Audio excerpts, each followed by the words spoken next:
One. Hi, Sandy. Hi, Val. So you got a lot of rain down there, huh? We did, and it's still raining. So Jennifer has let me know, Chair Early, that we are live, so.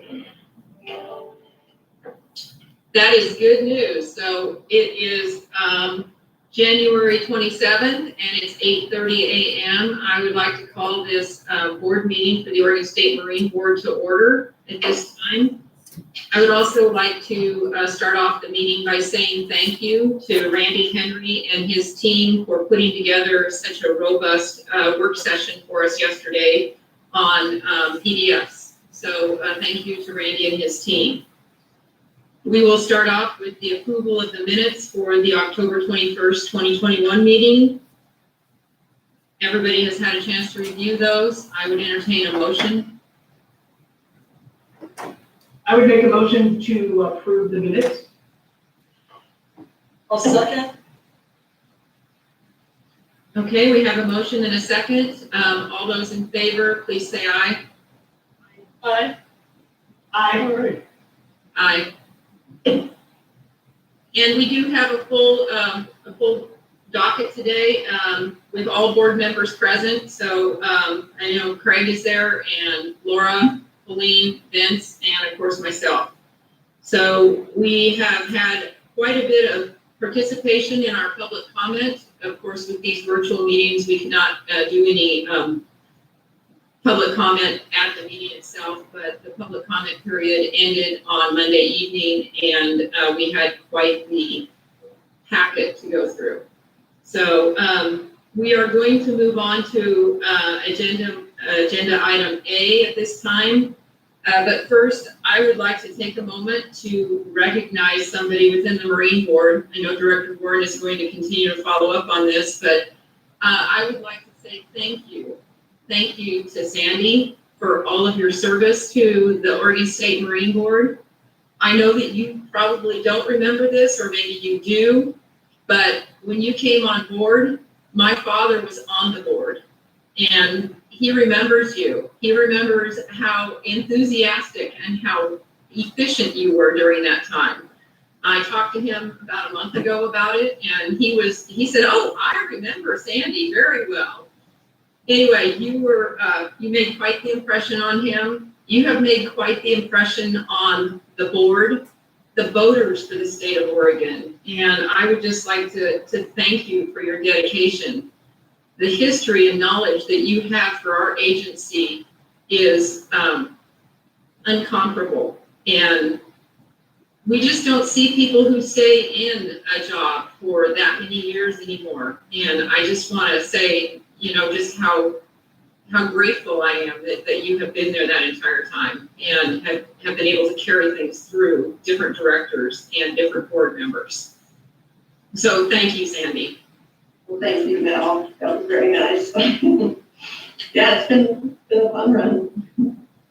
And I'm gonna miss a lot of these people, most all of them.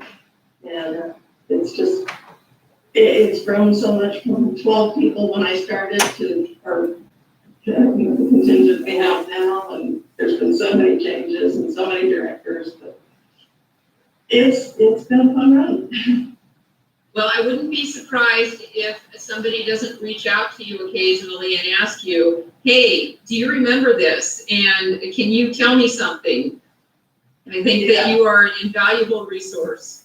Well, everybody's getting my home email and phone number, so I expect nobody to do calls, but I do kind of remember your dad.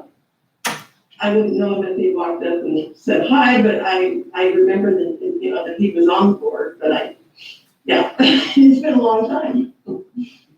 It definitely has been. So I'm going to go ahead and turn it over to Director Warren. But again, I would like to say thank you very much for your unwavering support of the board and the agency.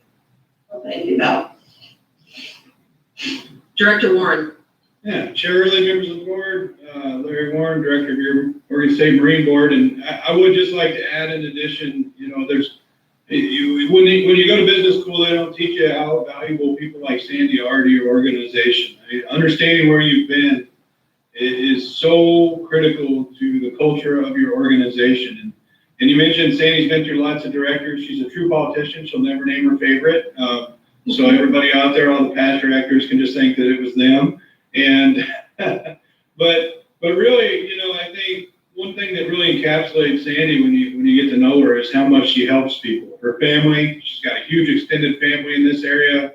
We love hearing all the stories, but Sandy is always at the center of helping her family when those stories are coming out. And she's just such a good family, good interactions with them. And then I think one thing that really embodies who she is happened actually just this last year. We had a rare opportunity during some of the COVID times to donate our sick leave to people across the state. And normally in the state system, we can donate our vacation hours to somebody that might need some if they're going through a medical issue, but we can't usually donate our sick leave. And Sandy was so excited because she is sitting on what, like 3,000 hours or something, Sandy? It's on a mountain of them. She was so excited at the opportunity to be able to donate those to people all across the state who otherwise would have gone without paychecks while they were dealing with some COVID emergencies for their families. And just because we are the state and there's always lots of forms, it wasn't easy for Sandy to do that. She had to keep trying and reminding and pushing everybody to say, don't you remember I'm trying to give this away to help people. And again, Sandy, I appreciate that. I appreciate that about you, is that you've always been there to help your coworkers and your family, and definitely going to miss you, miss our chats that we have when you're here. And I hope that you enjoy your retirement. You've earned it, and you give hope to those of us that are still working that someday we will retire too. So, thank you. Thank you, Larry. Thank you, Larry. So, with that, I just, Sandy's last day is tomorrow, so we just, we'll miss her. And any last thoughts, or anybody out in the public she's interacted with so often, if you're, one last chance, if you're wanting to try to be able to connect with her afterwards, to connect with her in the next day. I think with that, Chair Hurley, I don't have any additional information beyond what I put in the board book, so I guess I would just take questions from the board on the director's report.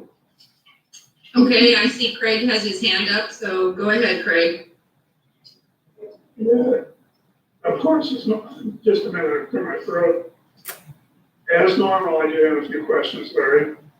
I appreciate the report that you gave. On the legislative bills, is the board going to take any position on those bills? Member Withy, so when the agency doesn't sponsor legislation, we generally don't take a position on the bill. There's always a procedure in government. So there is a procedure for state agencies that want to take a position on a bill that's not theirs. And it involves making sure that it's a governor's priority and something that they're interested in us taking a position on. But generally speaking, we try to remain neutral. That's just a or no position. And that really is a respect to the process, to where the legislative branch legislates and the executive branch administrates those bills. And so generally speaking, we don't request to take a position on a bill that's not ours. Thanks. My next comment was on the temporary authority that we gave you for emergency projects in response to the fires. Are we not expecting spring runoff to cause a lot of damages, which may warrant the temporary authority that we gave you in the past? Member Withy, I think it's reasonable to assume spring runoffs may do something. Of course, what and how much and when is anybody's guess at this point. So we've got staff involved in all sorts of different committees and work groups, and keeping an eye on it, and making sure we're part of a statewide effort to respond. So it is a potential, certainly, but until we see how spring unfolds, we won't know for sure how bad it'll be. but we have made an appraisal of the damages that we've seen so far, like in Detroit. Member with primarily the facility piece falls on Janine Black, and she is diligent and relentless in her pursuit of information about facility status. And so I can almost say without asking her that I'm sure she has checked on the Detroit facilities amongst all the others. And more importantly, I know the facility owners know that if that's something that they want us to be a part of, they know Janine's number and they know to call her. And so the voting safety staff have been out, the facility folks have been out, Janine has been out, really just trying to make sure the community knows we're here as a resource for them. Thanks. And then on the facilities program, I appreciate the status of those projects. There are some projects that aren't included. And I'm just curious about where we're at on. One is Port of Arlington. When we approved that project, there was an agreement that the port would find some additional funds before the project went forward.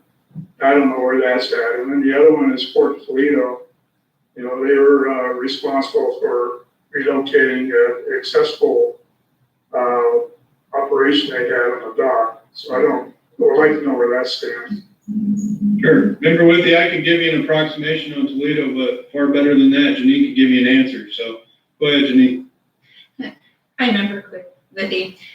So for Arlington, they are actually out to bid. They did secure their additional funds. They've been working very closely with us to review the consultant's design, and it is going forward. I'm really excited to see this one come about because they worked very hard to secure the funding and to have a design that is going to serve the non-motorized voters as well as the motorized voters.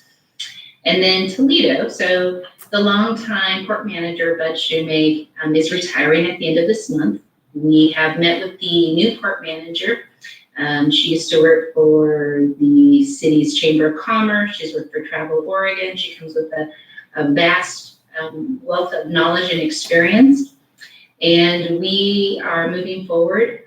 They have a consultant who is helping them with the permitting and the gangway landing connections. We've agreed on a location and it is moving forward. We anticipate the permits will most likely be submitted by the end of the biennium. And then if all goes well, they'll have approval within a year or less. They're working very hard to minimize the impacts. We've talked about areas to mitigate, but they are on track to complete that. You know if there'll be additional board funds that will be required for the relocation? I anticipate that we will spend some waterway access money because as part of this discussion, we're talking about adding some kayak racks to encourage the public to come down and launch off of the boathouse, as well as the potential for adding a low freeboard dock off of the staging area for their education and rental facility to make it more accessible. And then the cost of the gangway, we may also receive a request to have that as part of it. But I do think that they will ask for some non-motorized funding to complete that project. Thanks. On the waterway access funding program, I think it would be nice if there was a ceremony when we complete the first project to recognize that program and all the effort and work that's gone into it. Now, I don't know where we stand with COVID upon that event, but I think it would be nice for the board to do something like that and get some recognition in the public for what that program stands for. I will be happy to arrange something. I'm not quite sure how it will look. It might be a Teams type of event that is shared through a city or county council process. But I will definitely work at trying to organize something.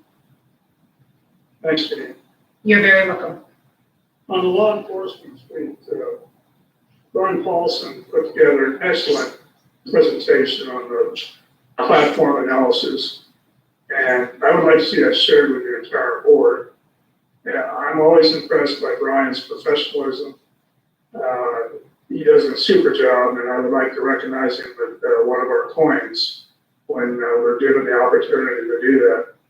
But that was an excellent presentation. A lot of work went into that. So thanks to Brian.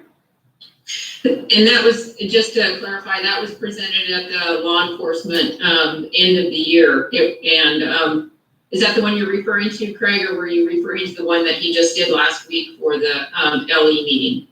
Well, he does a super job every time, but I'm referring to the one he just did the last meeting, Bill. Okay, And yeah, member- it was excellent. Yeah, member Whitney, Chair Early, I'm looking, in April, we have a work session on the marine law enforcement, and I've already alerted Randy and Brian that there was some interest in part of that, including how we handle the platforms that we help fund, and the information that Brian gathered for that LEAG would be a good backdrop for that discussion with the board. So look for that information to come at the April board meeting, and I would concur that Brian does excellent work. Thanks. And then, do we have an update on the vets day that we were planning? Member Whitney, staff have reached out and, this is gonna sound a little government speak, and I always hate that, but things do start with a meeting. So we've been having some meetings, we've engaged the veterans, agency, parks, fish and wildlife, sort of an unprecedented get together and start talking about what something like that might look like and how it could take shape. And really, at some point, and our first step is to try to catalog what's already happening and what's out there and what things can be perhaps plug into, and then build out from there. So it is an effort that certainly the progress is happening. It's going to probably feel a little bit of a slow to go fast, but a lot of headway is being made on the issue overall. Yeah.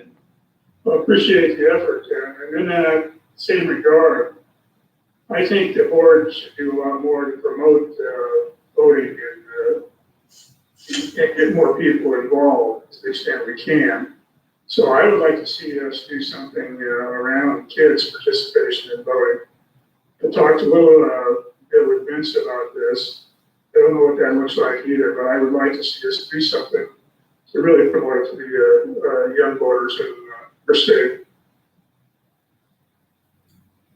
Member Whitney? Go ahead. Oh, I was gonna say, member Whitney, we can certainly take a look around again at that, and probably in the same vein, start by just trying to find out what's out there, what's happening, and what events or things that the Marine Board might be able to help prop up and support and be a part of. So. Well, I know Vince does a lot of work with kids and his business, so maybe we can get Vince involved and help him clean that together. Yeah, I'm all for that. So I'll give up my time here, and I see Colleen has her hand up, so Yeah. I'll put mine down. Well, I'm sure that Ashley has some ideas around putting together maybe a campaign to highlight any kind of kids events or youth involvement in voting. That would be something that we could maybe highlight once a month or something, and pick a different event so that people would become more aware of the opportunities for youth involvement in voting. Certainly, and as you hand it over to Member Moran, it's also worth noting, I believe, once upon a time, she was a daughter of Neptune and probably has some thoughts herself on getting youth involved into voting. And are there pictures of that out there, or are there? I don't know if there are pictures out in the wild, so to speak, but I definitely love the idea of voting. I also did youth safety for a few summers. I think that would be a great idea to get more kids involved in voting. We were both about that. I had a question, two questions actually. When Janine, I hope you're still out there, I had a question about the impact that we think the wildfires might have on voting facilities, especially as we get into the busy season. And I know cleanup is still going on, but any idea as to what the impact would be to pillar spots? Do we think that they would be open this summer? Do you think there would be crowding because some spots would be closed and folks would be forced over to other areas? Yeah, so that really is the big question. There are several facilities that will remain closed. I've had a few facility owners on the Clackamas have identified their sites will probably be closed for at least a year. We're working with Lane County and the Forest Service on the McKenzie system to look at trying to have strategic facilities reopened so that there actually is a put-in location and the takeout location, that people aren't just stuck. And so they're working very hard to get a couple of facilities reopened.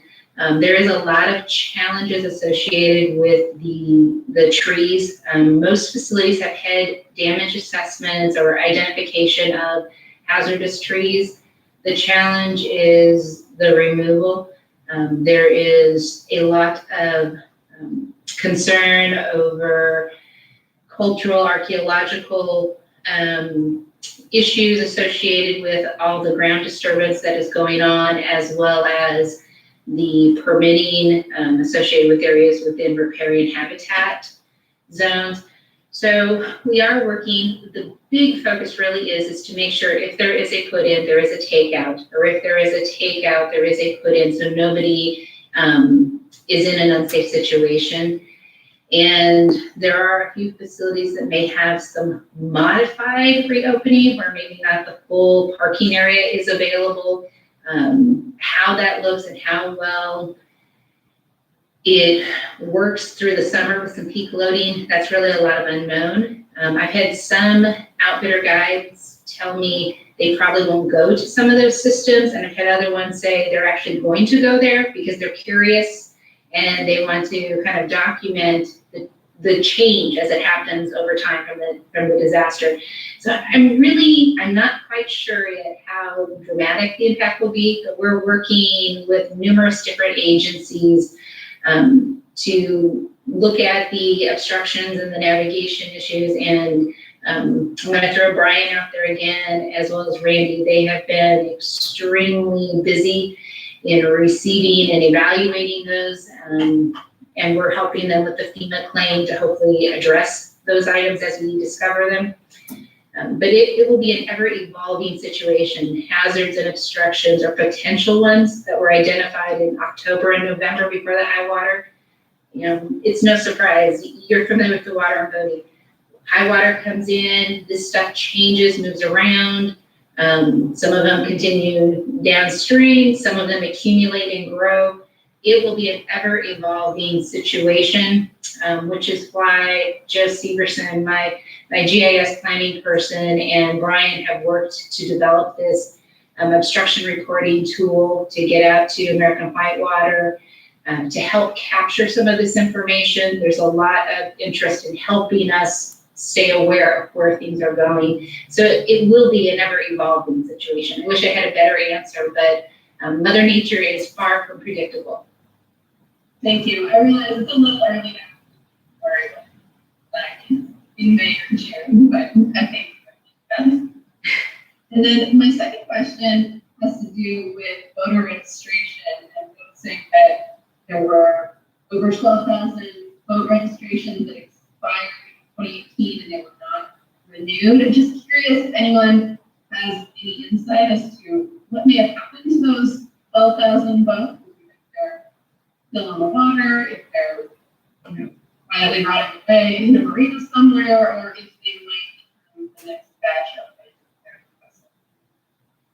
So, Member Miranda, Rachel's gonna hop in with some information. I would say that, the answer to that is probably a little bit of yes, but just there is there is a natural ebb and flow. New boats come into the system either because they're new boats or brought from out of state, or they haven't been registered in a while and they're registered, and then this natural outflow of boats in that either they leave the state or they no longer register because they're not working. And Rachel and I have talked some, and I want to make sure she hops in because she'll probably describe better, but we've talked about one of the things that's probably lacking in the way we look at some of our registration data right now is just this idea that we haven't moved to a predictive model where we try to predict what boats are going to register.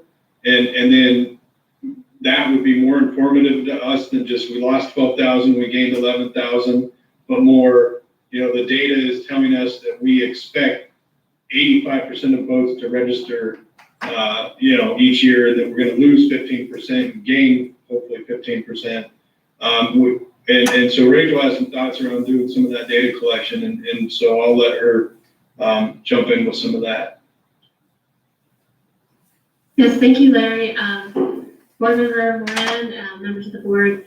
So in general, most years historically, we've had about 9,000 to 10,000 votes that don't renew, but yet we're adding new votes to the system.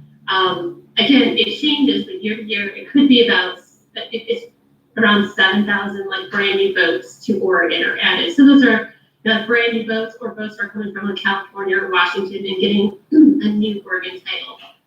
And then you have votes that come in that have been expired, sitting in someone's backyard, and that are reintegrated into the system.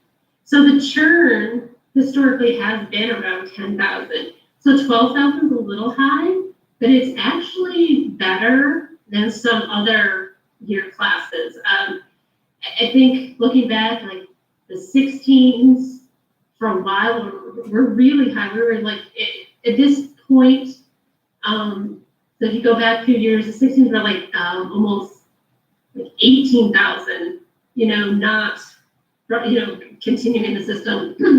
We've caught up. Some of the 16s have come back in. So Larry's right. There's this natural churn that happens.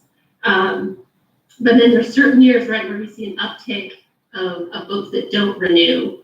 And Larry's right, it'd be great to actually track the numbers a little differently. Instead of just looking at the total number of votes we have registered each year, actually look at, are these continuing registrations, new registrations, or old votes coming back in? So I'm working with staff. I want to actually start tracking those three numbers.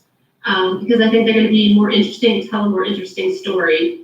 And just a few years ago, I actually did look at the retention rate on a renewal class, and I thought it was interesting because it really varied by size. So votes that were over 20 feet, especially over 23 feet, was almost 95% renewed. But then the votes that were less than 15% were only like 80%. So it can be variable, based on the length of the vote. It'd be interesting to see if, age of the vote, or, even zip code or anything that has any other bearing on the probability that a vote renews every year. But that predictive like that would be much more helpful in the future, because you can look at the class of votes that we have, all their characteristics, and then predict, how many we think are going to renew each year. And then I also think there's an opportunity for some survey work there for groups like those 2018, 2019 votes that have not renewed. Reach out to a sample and say, what is the reason? And see if there's something that, it's within our power and influence. Thank you. Informative. People who not renew very important. Thank you. Thank you, Rachel. Anything else, Colleen? Nope, that's all I have. Thank you. Okay, Laura, you have your hand up? Yeah, thank you. Another grant status question for Janine.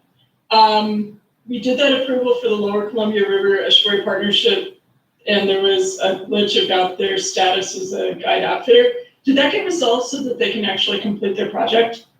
Yes, they have completed everything and are now an official registered outfitter and guide, and are in the process of scheduling their trips. Cool, thank you. Mm-hmm. Okay, so I think that any other questions for Director Warren on the agency report? Or do you have anything else to add, Director?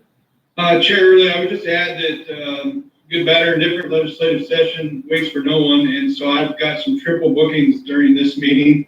And so I will be dropping off from times to take care of some legislative obligations. And during that time, Josh will be doing the majority of the presenting anyway. So if Josh can just fill in for my seat for, in terms of facilitating from the staff side of the meeting, that would be great. He's ready to do that. And I will be dropping off and on throughout the meeting and reconnecting. So full faith in Josh and Janine, I think, are both up to present this morning, so. I did see that we had some items on the docket for a few of those committees, so I'm assuming that that's what you're gonna be monitoring. Yes, Chair. Okay. Okay, so with that, I think we can move on to item B, and that is the River Ambassador Program. I see that we have Nicole Fredericks on the Teams meeting here, and she is going to be doing a presentation. We received part of that presentation in our board book. Nicole? Wonderful. Hello, can you hear me? Yes. Wonderful. Thank you all for having me today. Yes, as mentioned, my name is Nicole Fredericks. I worked in 2020 as the program developer and volunteer coordinator for the River Ambassador Program hosted by We Love Clean Rivers. We Love Clean Rivers, you may have heard of them through their annual downriver cleanup on the Clackamas. They have been around for almost 20 years, mobilizing the recreation community to clean up heavily used rivers. And so I'm really excited to give a presentation on our pilot program. All right, if you'll give me a moment to share my screen.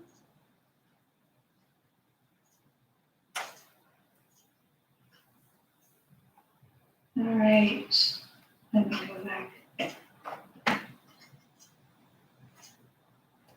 All right, can I get verbal confirmation that you can see my Yes. presentation? Wonderful. Yes, we can see. All right. So I like starting off here, showing all of our partner organization logos because they are a huge part of the heart of this program. This program is possible because of them. We do have some wonderful tourism groups, local outfitters, land managers at the state and county level. And I do want to point out a big thank you to the Marine Board. I do consider you one of our strongest partners on this program. And so while I'm on that, I want to give a quick shout out to Melissa Burns, who is part of the Marine Board's Watercraft user group, one of their user groups. She gave me some invaluable marketing and outreach advice early on in the process. And then also a huge shout out to Ashley Massey, who is on the call today. She played a huge role. She stepped in early in spring of last year, which we all know is a tumultuous time. She stepped in as convener to help bring our stakeholders together and played a large role in volunteer training, messaging, and overall program development. So thank you, Ashley. All right, so to get started, I know River Ambassadors has been mentioned before, but just very brief history. So this program came out of Clackamas Water Studios that were hosted by Travel Oregon and Mount Hood Territory to discuss recreation along the Clackamas River and tourism along the Clackamas River. So River Ambassadors was one of the solutions to come out of these conversations. So our main objective in 2020 was to provide Clackamas River visitors and recreationists with stewardship and safety information so that they can better enjoy the river. And so our messaging included basic river safety, take care out there, provided by Travel Oregon, Stash the Trash Bag campaign provided by the Clackamas River Basin Council, Leave No Trace, and weekly river conditions. If you'll take a moment to look at the picture on the right, this is our basic setup. So we had volunteers at very popular access points along the Clackamas River. And so they would be there for approximately a 5-hour shift with information for river and park visitors who are right about to get on the water. And then as you can see, our whiteboard there showed weekly river conditions, such as the forecasted weather, the temperature of the water, the rapids rating, etc. And just a few numbers. So we did have 5 sites over 3 parks. We were out there for 10 weekends, and our small but mighty group was made up of 8 volunteers, and we were able to engage with 1,649 visitors. All right, so our volunteers, fantastic group of folks. Most of them have lived along the Clackamas River for a long time, and we have a range of backgrounds represented, including teachers, park staff, EMTs, and anglers.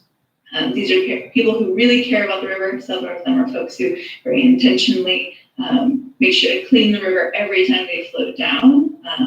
And they have YouTube channels and post on social media to try to encourage other folks to do the same. And so they were a great group to have out there engaging with river visitors. We did have virtual training. It wasn't our intention at first. Of course, COVID made that a necessity. And so another thank you to Ashley, as well as to Clay Courtright with the Parks Department, who helped co-facilitate that virtual training. It was a wonderful time, and I look forward to when those can be offered in person as well as virtual in the future. All right, and then on the ground experience, our volunteers really did have a fantastic time out there engaging with visitors, having positive conversations about stewardship and safety out in the water. We also, as a part of their shift, they provided us with a report of how many people they engaged with, the kind of conversations they had, what are they seeing on the ground, which then allowed me to have conversations on a weekly basis with our land managers so that we could continually evaluate, what are the experiences our park users are having, what experience our river users having, how can we improve those, and how can we overall improve our program. All right, and of course, I can't give this presentation without talking about COVID. We were affected. Our initial start date was going to be the beginning of May, May through September. We were delayed when we started in July this year, going from July to September. But thankfully, we were able to work with the Trail Ambassador Program, which is a group hosted by TKO, the Trail Keepers of Oregon, partially what the River Ambassadors is based off of. And so we worked with them to put together safety precautions to make this pilot program possible this year, which included, what's all second nature to us now, masks, 6 foot distance, making sure that they have verbal and physical tools to make sure to ensure that 6 foot distance. And we did require residency in Clackamas County. This was one of the biggest things keeping our volunteer group small. I had a lot of people from Multnomah County requesting to be a part of this program, and hopefully in the future they can. At the time, we were looking to make sure that we were keeping folks from non-essential travel, essentially.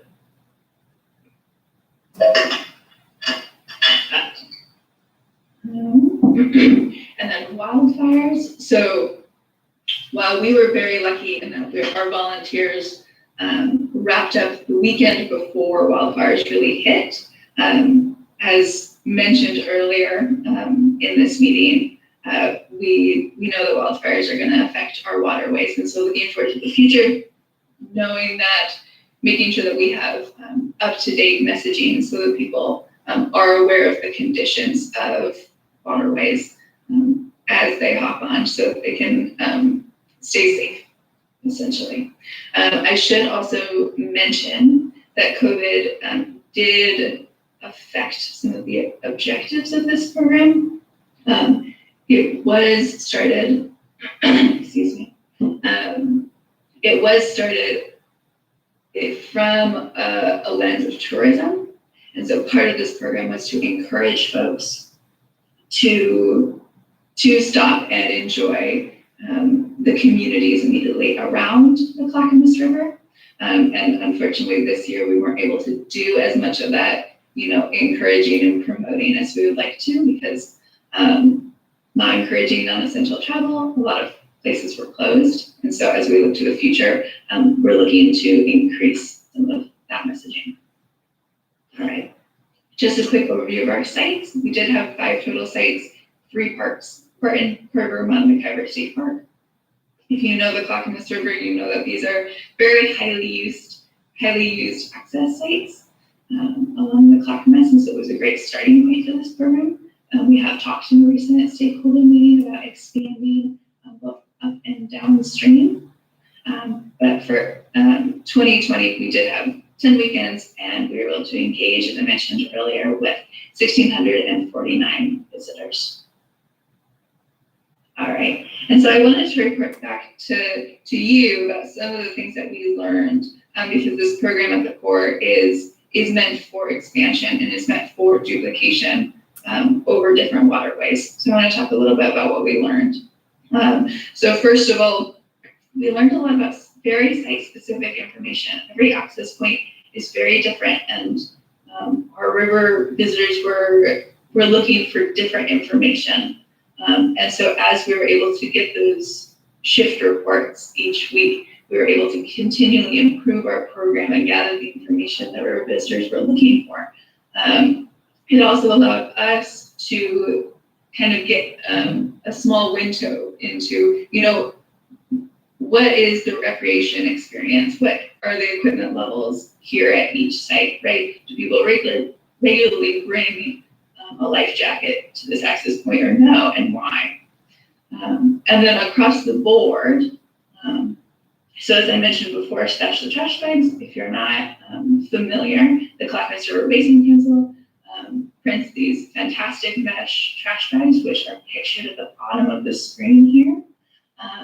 And they are for river visitors to grab as they get on the water, to not only pack out their own trash, but also to pick up trash along the way to keep the Clackamas clean. And then the whiteboards that I mentioned earlier, where we had weekly river conditions posted. Both the Stash the Trash Bags and the whiteboards helped volunteers engage with visitors. They were a point of stewardship and safety information that helped conversations go. And then in addition, there was a consistent request by both river users and also our volunteers for more life jackets, whistles, and Stash the Trash Bags. So we did have life jacket kiosks at almost all of our sites, but we are continually running out of life jackets. Whistles, we weren't able to have whistles this year, but we're very much looking forward to getting them next year. And then Stash the Trash Bags, we're also consistently running out. So looking forward to making sure that we have more on hand because people are interested in using them, especially the volunteers handing them out, especially for free. All right, and so overall lessons, as I mentioned before, this program is meant for expansion and duplication. So what can we learn from our pilot program in 2020 to not only improve this program, but other river ambassador programs throughout the state in the future? So first of all, the most successful sites that we had were able to adapt to site-specific information. As I mentioned before, each site is incredibly different. If you're familiar with Carver Park along the Clackamas River, this is a place where most folks ended their trip. And so we ended up having a small recycling program nearby that the volunteers could look over. They served as a lost and found. They had a lot of information about, how do you find your towed car if you didn't park properly, things like that. It was very different information than what we needed at Barton and Khyber State Park. Second, so our largest sorts of engagements started with what I'm calling immediately useful handouts. So this year was our life jackets and Stash the Trash Bags. Next year, hopefully we can add whistles to that. But people were really interested in these immediately useful handouts, right? If they forgot their life jacket at home, if they didn't grab a Stash the Trash Bag because they didn't know what the program was about, but they were more than happy to when handed. And then third, our River Ambassador program works when we treat it as a communication channel. So early on in the process, we talked a lot about, what is the messaging of this program? But realizing through the year that we don't need to reinvent the wheel. We have a lot of partner organizations who are creating wonderful messaging, including the Marine Corps. And so how do we then work as a megaphone for folks who are just about to jump in the water? What kind of stewardship and safety information can we directly hand off to them that's useful to them at that point? Wonderful. So I think we might have a few minutes for questions. Does anybody have any questions? I see that Craig, you have your hand up. Yeah, thank you. Nicole, this is Board Member Whitney. Thank you for what you do. I appreciate it. I think it really helps the voting community. I have a couple questions. First of all, how exactly does the board support your effort? And secondly, you talked about this is for expansion at the location. What do you mean by that? Well, to your first question, I see support definitely in staff and those associated with the Marine Board. Their time has been incredibly helpful in 2020, and I hope that can be the case in future years. If they're including the extension of messaging, connection to other partner organizations, any support that we can get in the way of those immediately useful handouts that I was talking about earlier, how we can be connected to more whistles and life jackets. That's where I see the crux of this partnership and support. And then your second question, I think I missed a couple words. Could you repeat the question? Yeah, you talked about this is for expansion, not duplication. What do you mean by that? Oh, I'm sorry. I think I misspoke. Expansion and duplication. So at our recent stakeholder meeting, we did talk about additional sites that we can add up and downstream along the Clackamas River. And then from the beginning, we had been talking about this program in the context of, all right, how can we then expand this to the Willamette and other highly used rivers? And I have heard through several sources that there are considerations for a program along the Willamette. Thanks, Nicole. Yeah, thank you. So Nicole, I have a question. Mhm. So, has your organization, through your development of this program, put together any type of a template that could be passed on to other organizations that would be interested in also conducting a program similar to this on different waterways throughout the state, or, not necessarily moving waters, but even just lakes or things like that? Yeah, definitely to an extent. We do have a pretty thorough handbook, training manual that we put together, which is really the starting point for messaging and for getting volunteers out there. And then we do have additional documentation for actually having volunteers on the ground. In addition, I would say that we do have a strong partnership with the trail ambassadors, who I mentioned earlier, who are also expanding their efforts from from trail to beach ambassadorships. And so we're working with them to make sure that this is a program that can be duplicated easily. Well, that's great, thank you. And thanks for taking the time to make a presentation to us. We really appreciate all the efforts that you've gone to develop this program for Oregon's voters. Does anyone else have any questions? Larry? Chairman, members of the board, I just wanted to share that this idea has been part of our strategic plan for quite a while as an agency. And so having an organization like this to work with and all these stakeholders and partners was just a real gift to us to help further that. And we often hear about, education and getting out there and really informing voters, and programs like this, I think they have a big place in our future and how we help inform the voting community on the water. So I know we're internally very excited about this, and again, and would echo Nicole's praise for Ashley's work on this program as well. So.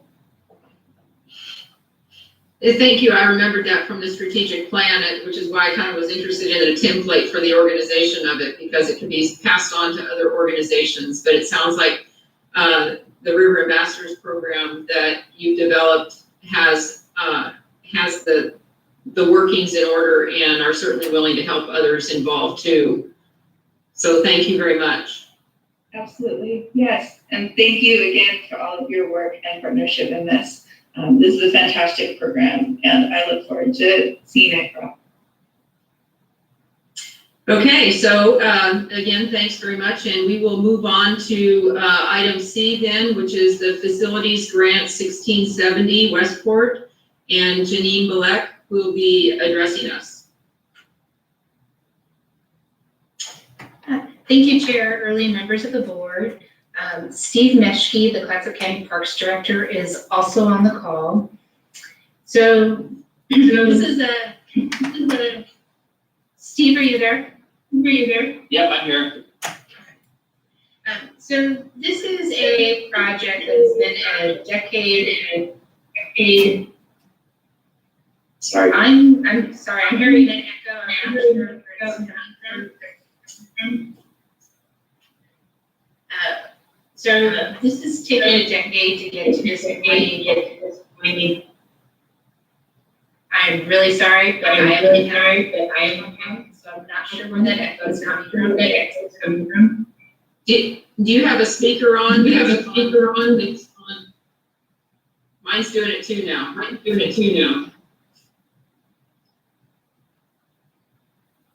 Can you hear me? Okay. All right, I will try to make this work. I'm not sure I can hear you back, but if I see talking, I will unmute the speaker component and we'll work through this. So anyway, this has been a project we've been working on over a decade with the county.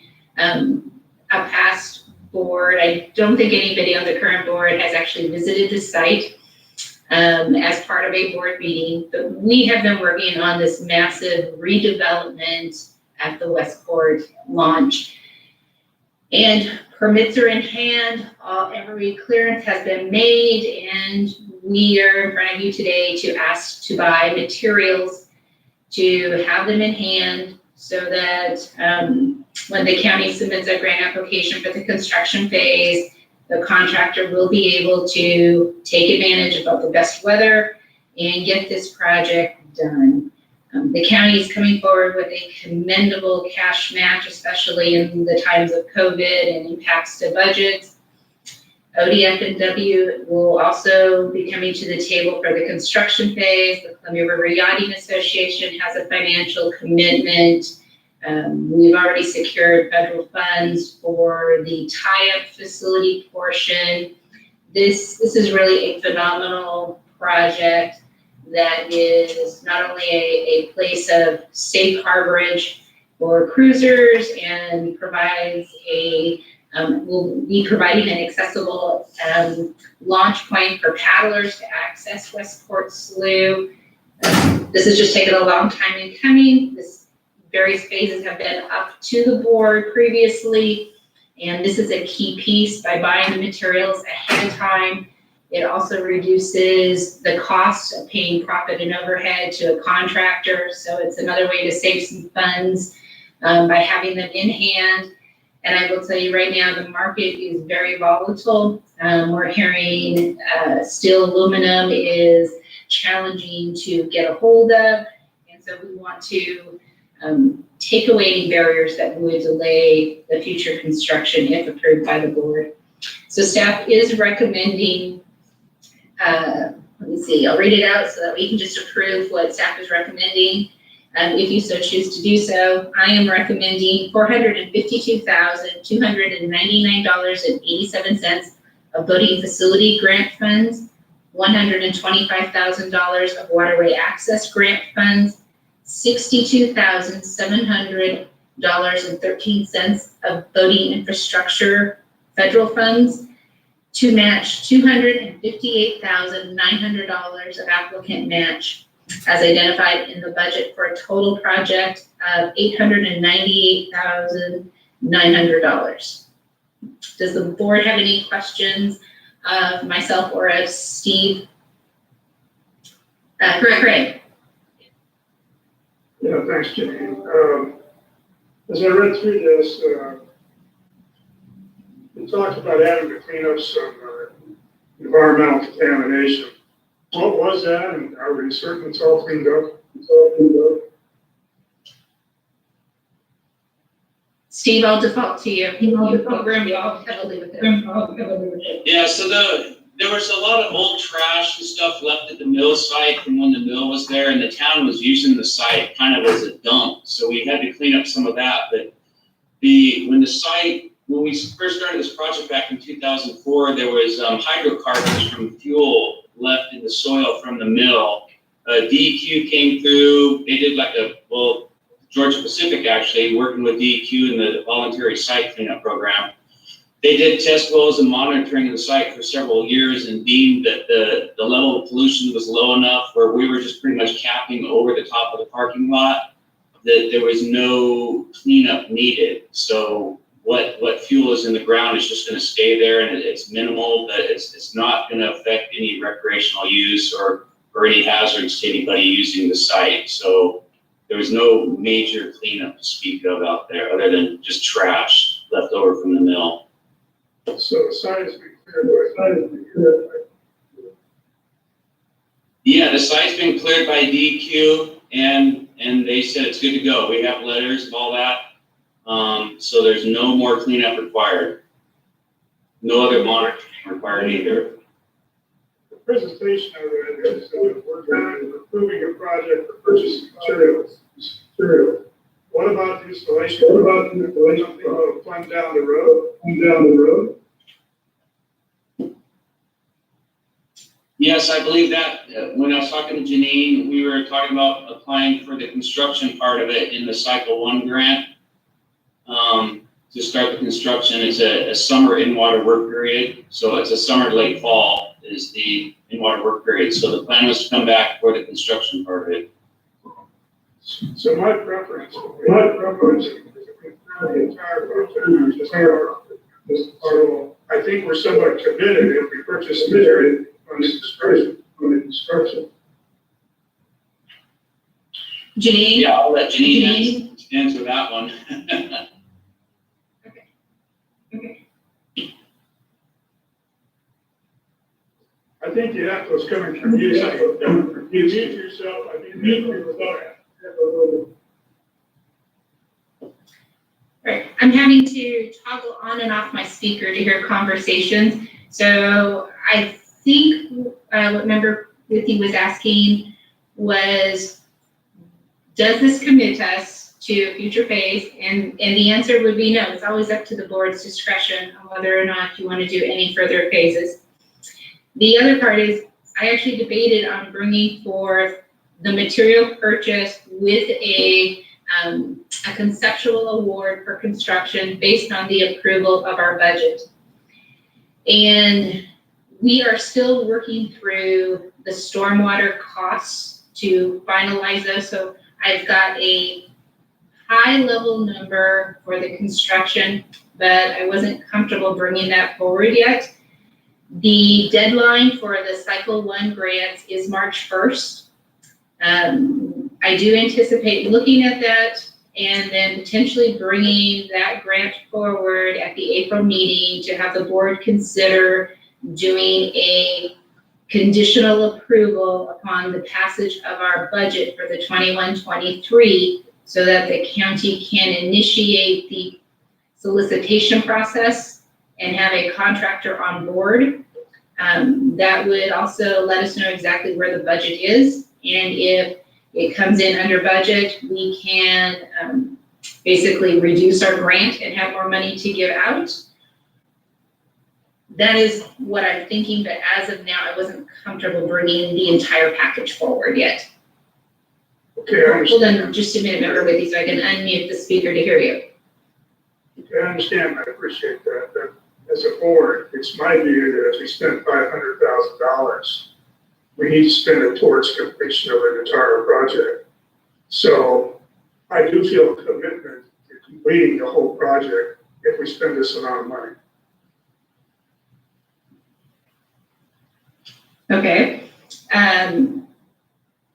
So Janine, do you have a total cost for this entire project figured out that you are going to be submitting in the future? I think that's basically what Member Withy is asking about, because it is our preference to look at the project as a whole instead of kind of piecemealing it through this process.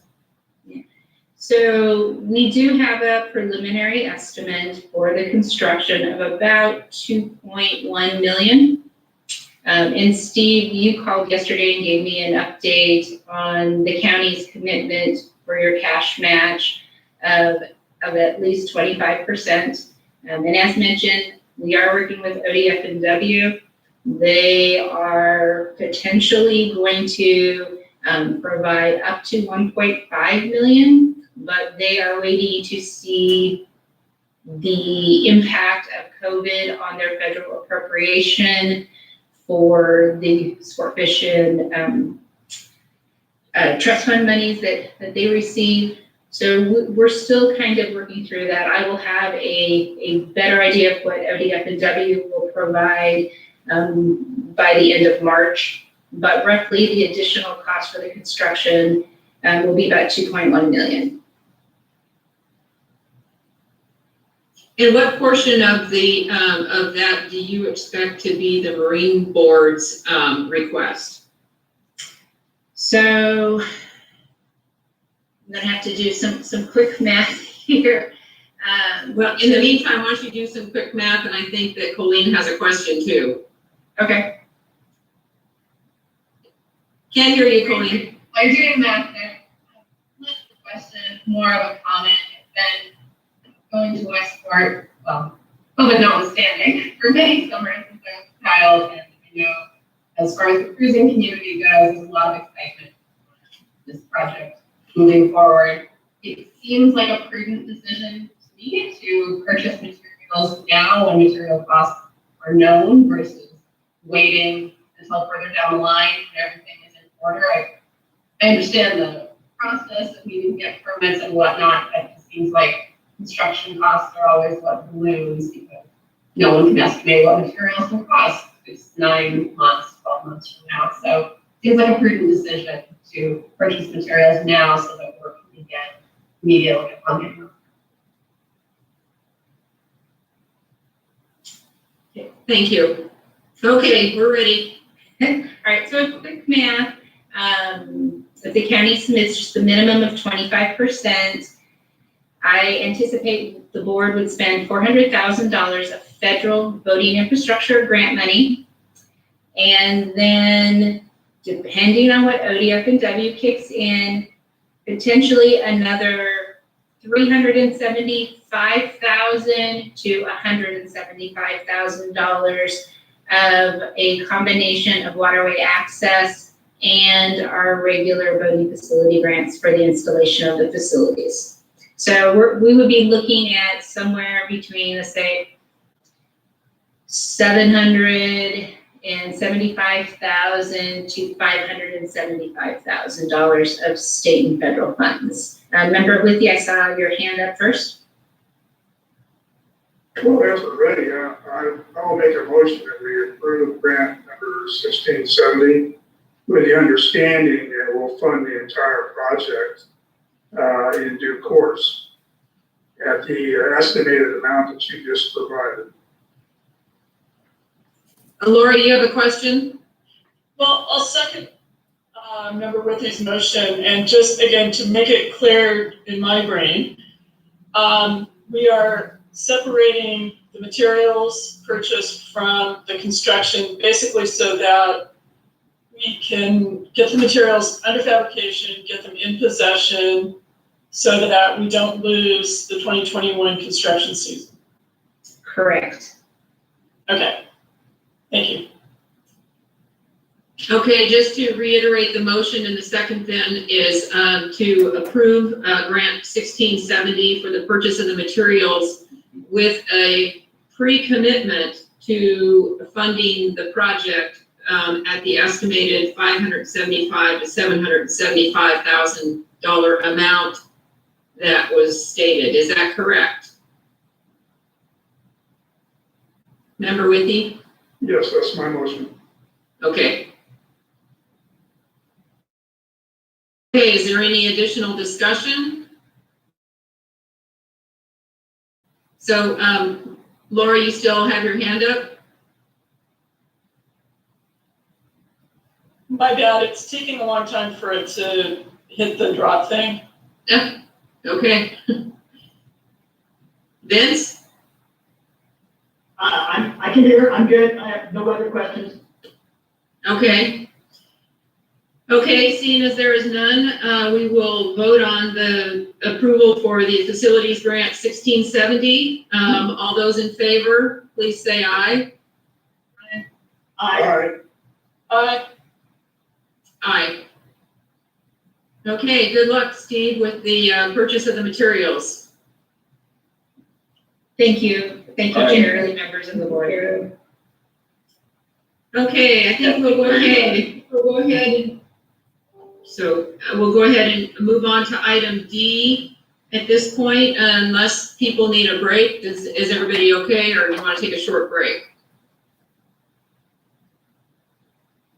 Okay, we're going to move on to item D then, and that's the rulemaking request regarding Crescent Lake in Klamath County, and Josh Mulholland is up to give us a presentation. Welcome, Josh.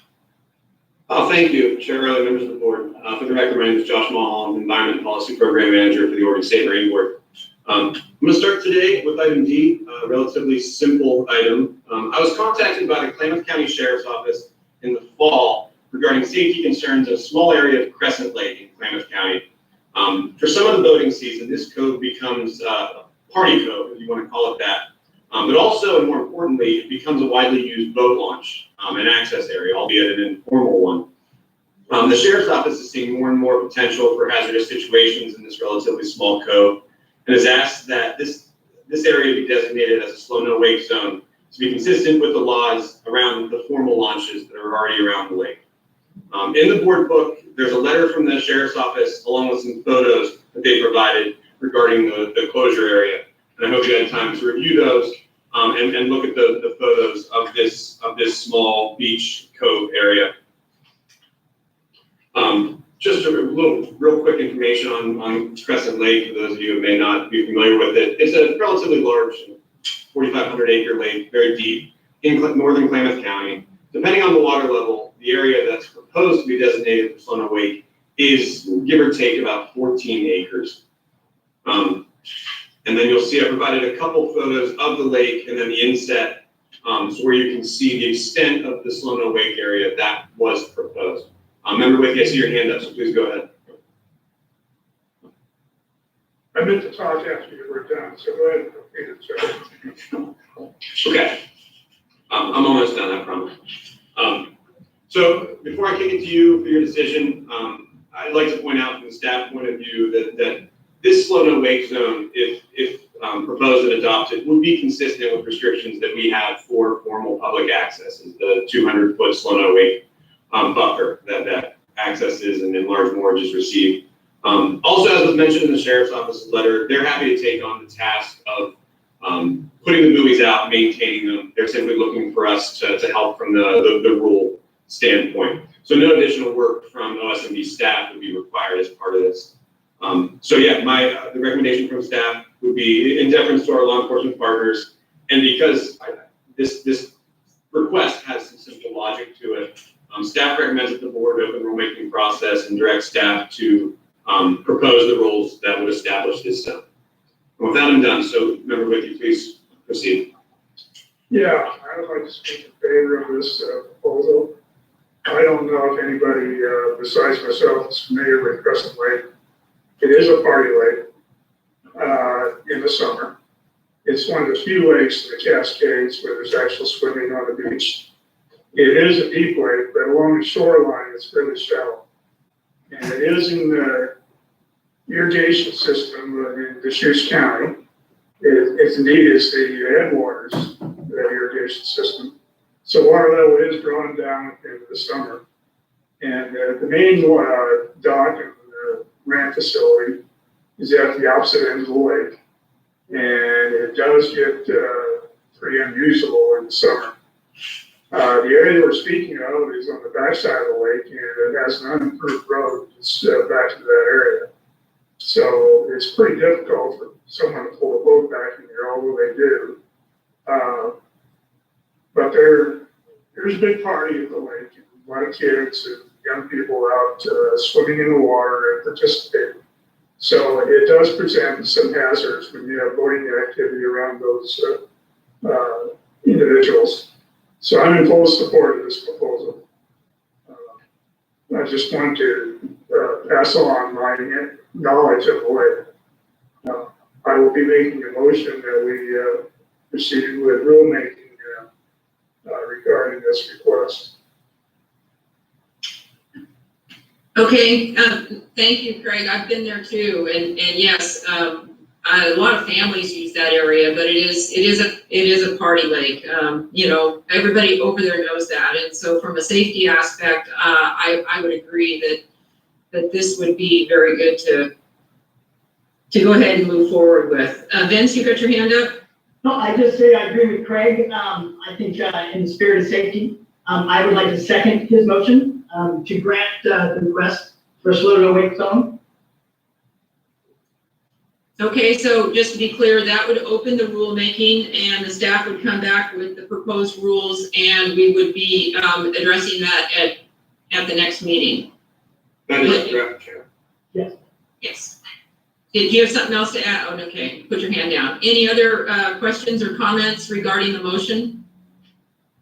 Okay, all those in favor of opening rulemaking regarding Crescent Lake in Klamath County as proposed by Member Withy, please say aye. Aye. Aye. Aye. Aye. Okay, so I think that, Josh, if you don't mind, we will take a short recess before this next item. So, Jennifer, if you're still there, we're gonna take a short break. We'll come back in 10 minutes.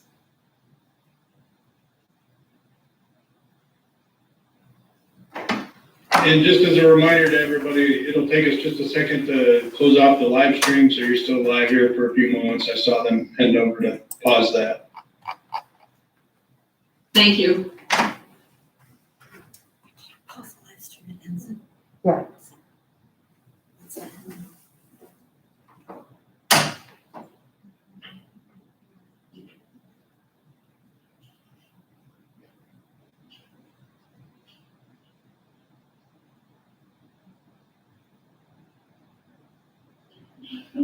All right.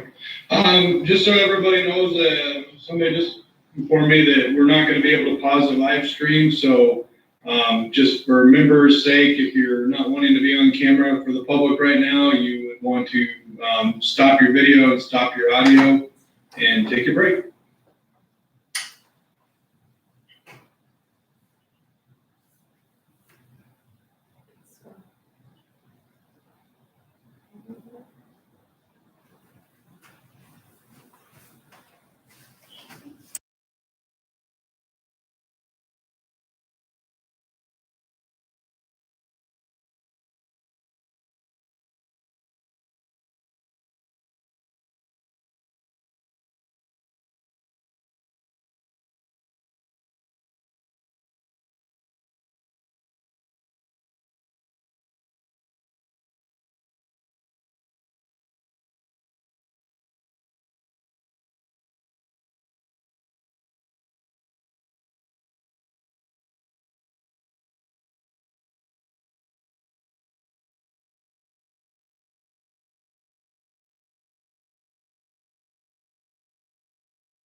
Well, Larry announced while you were gone that they couldn't pause the live stream, so it's never been down.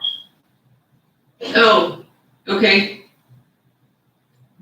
So we are ready to go back. We are back from our short break and we are on item E, which is the consideration of rulemaking for OAR 250-020-0280 and 250-020-0032.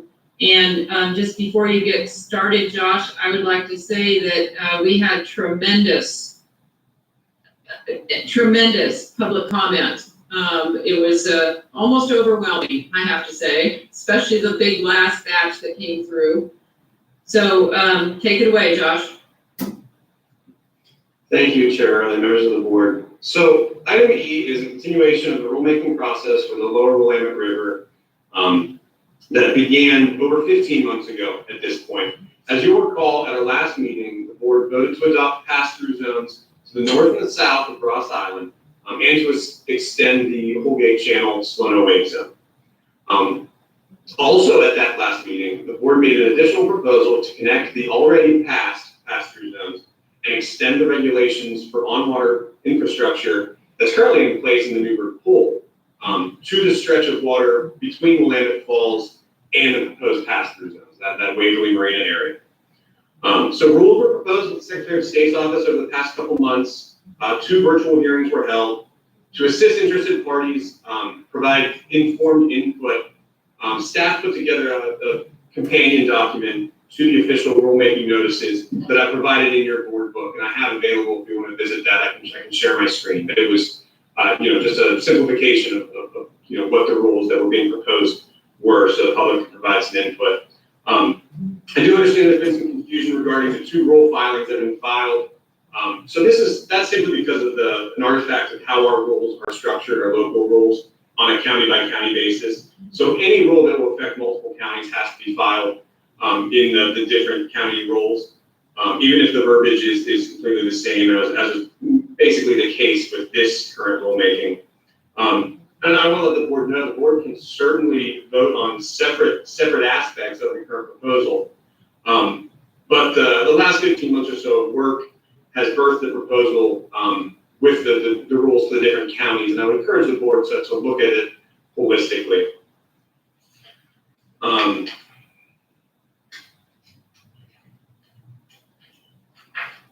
So yeah, that companion document is attached, and again, let me know if you want me to bring that or anything else up. I'm ready to share my screen with maps or anything else.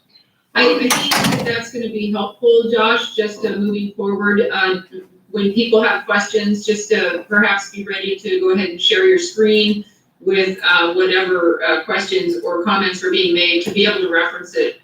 For those of us that have it all on our computers, it's hard to switch back and forth between everything. So go ahead. Thank you, So Chair. go ahead and continue. I'm happy to do that. I'm here in my office today just so I can have 3 screens going so that I could do some flight control here and make sure you have the materials that you need. Anyway, as the chair mentioned, we received hundreds upon hundreds of public comments and pieces of oral testimony. A vast majority of those were received after the board book was published. So that is, many of them came outside of the initial summary that I provided you a few weeks ago. I know the board has reviewed a lot of this testimony, and I cannot possibly hit on all the points brought up, but I'll mention a few of the themes that were present in much of the testimony. A significant portion of commenters supported the proposal, citing the potential for a safer environment for non-motorized craft and small motorboats.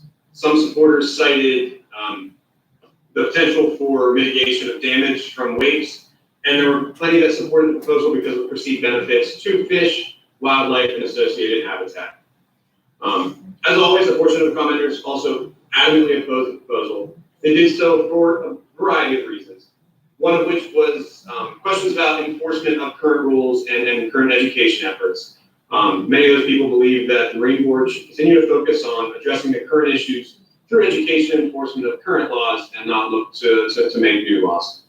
A handful of petitioners said that the proposed rules are biased against motorized boaters and specifically against wake surfers. These folks allege that the Marine Board has become biased against motorized boaters and that we are blatantly prioritizing them over the interests of all water users.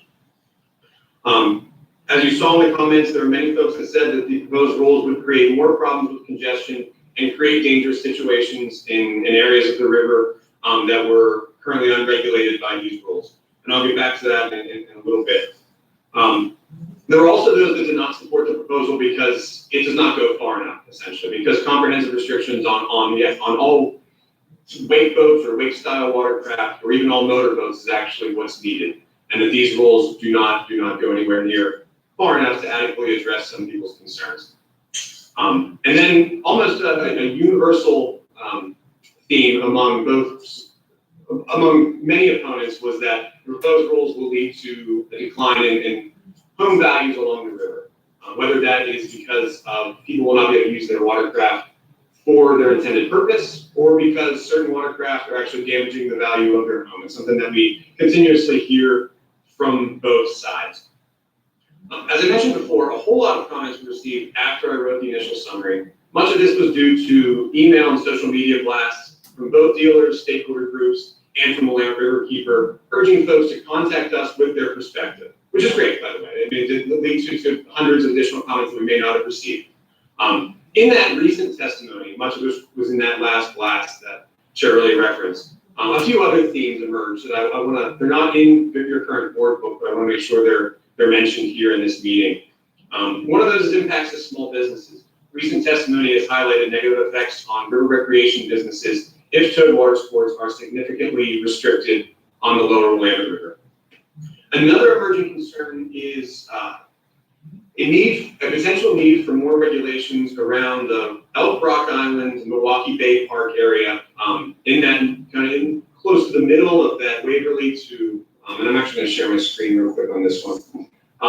In the middle of that Waverly to the Falls stretch, several stakeholders are looking to see that area more heavily regulated, potentially with the slow no wake zone. And I'm just going to share real quickly. Let's see. Okay. You should be looking at the map with pink in it, right? Yes. Okay, so that area that we're referring to, this is Elk Rock Island, this is what's known as Milwaukee Bay. Milwaukee Bay Park is right here. So there's concerns that this area will be problematic even if the current proposal is adopted. So I'm going to stop sharing now, but we can certainly go back to that at a different point. So I have a couple just considerations and things that I want to get out there, and then I'm going to kick it to you. Obviously, this is the difficult decision for the board, and a decision that has been in the works for over a year now. So I understand the gravity of this. I've had plenty of conversations with law enforcement agencies, mainly Multnomah County Sheriff's Office and the Clackamas County Sheriff's Office, about these potential regulations and what they would look like. And they haven't taken a stance on the regulations one way or another. And they have indicated that they are stretched thin, and new regulations doesn't necessarily change that. So if the proposed rules are adopted or some variation thereof, staff is poised to pursue a management or an implementation plan, unlike that we've really undertaken in the past. We've already had conversations with every facility operator below the falls about how we can work with them to make sure appropriate signage is up, other materials that can get into the hands of boaters. And as Randy mentioned yesterday, we're also exploring other options other than through traditional law enforcement to have folks on the water informing people, educating people about boating regulations. So, depending on what happens here, I think we would use those. I believe they're called boating safety advocates. Randy, don't tell me if that's not the correct acronym or the correct terminology, but we would use those positions to also help the implementation of new rules for the Willamette River. I mentioned this, about the Milwaukee Bay Park thing. It's something that many of the commenters said. Depending on what is passed, it may cause some potential congestion issues in some other areas. And so the areas that may not be regulated by whatever goes forward, I think the Marine Board we will have to consider some ways to mitigate some of those. And we have some ideas, promoting other stretches, other water bodies, other stretches of water bodies for activities if they're restricted in some areas. I think there's some room to improve on that, but I think that we have some ideas. Also, this is something that I really would like the board to engage in conversation in. if the proposed rules are passed specifically for the Oregon City Falls to the Waverly Marina stretch, we will likely be inundated with requests for 100-foot slow no wake buoys off of the private docks in that stretch. We saw a lot of that in the Newburgh Pool, which has led to quite a few buoys in that stretch. And considering this area is more narrow, has more docks, we would certainly expect that as well. This is something that we've had conversations with law enforcement about, and they've kind of said like, well, on one hand, but on the other hand. So if we permit what could potentially be hundreds of buoys, you're looking at some potential navigation hazards, as well as just a decrease in the aesthetic value of the river with just a whole lot of things in it. On the flip side, we've seen this in the Newburgh Pool, that private buoys do lead to more law compliance, and it also serves to help kind of separate the uses. And that's at least part of the reason why we're here now looking at this regulatory framework. So regardless of what happens, with this agenda item, I'd like the board to consider whether the staff should permit private buoys, and if so, what parameters we might put around that.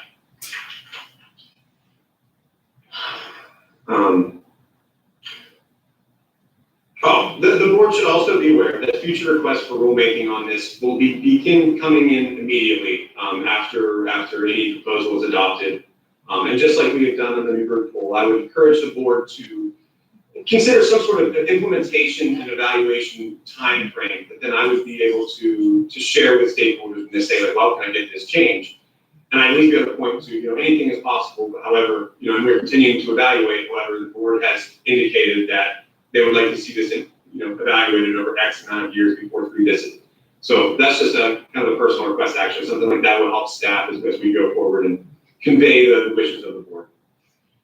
So in conclusion, staff does not believe that there's new information that has come to the board, either in public comment or from other partnering agencies, that would alter the board's course from what they decided, what you decided in October. Therefore, staff recommends that you adopt the proposal that was proposed in October and adopt the rules that are in the board book for boat operations in Multnomah and Clackamas County. And with that, I'm done with my piece. So, Charlie, I kick it to you on the board. Okay, thank you, Josh. Vince, you have your hand up. Yes, Chair Arlene, members of the board. When the October meeting was over, of course, my phone blew up with stakeholders that had grave concerns. Participants from the lower Willamette Rack that didn't feel like their voices were heard, that the consensus was more about education and enforcement and not added regulations. And so my advice to them is like, partner up with some of these rowing clubs, talk with some of these other stakeholders. Is there a better option out there? Is there a better plan that would promote safety? And because again, a lot of these stakeholders are, and Josh said it, are feeling targeted, they're feeling singled out. They don't feel that their voices were heard, especially in the RAC, and they felt that was a waste of their time. And back 5 years ago, when I was on the advisory committee and then on the board with the Upper Willamette, it was a breath of fresh air to work with Steve Gregg of Orsa and Matt from Active Water Sports, because you had two stakeholders with, conflicting opinions come together and work out a compromise plan that would give something to everyone. And I feel after that October meeting, that wasn't the case. And many stakeholders felt the same way. And I know that we put a lot of work in this. And you could have rules, but they could be not good rules. They could be bad rules. And to continue to do that, in the spirit of safety, it goes everything against what the Marine Board is all about.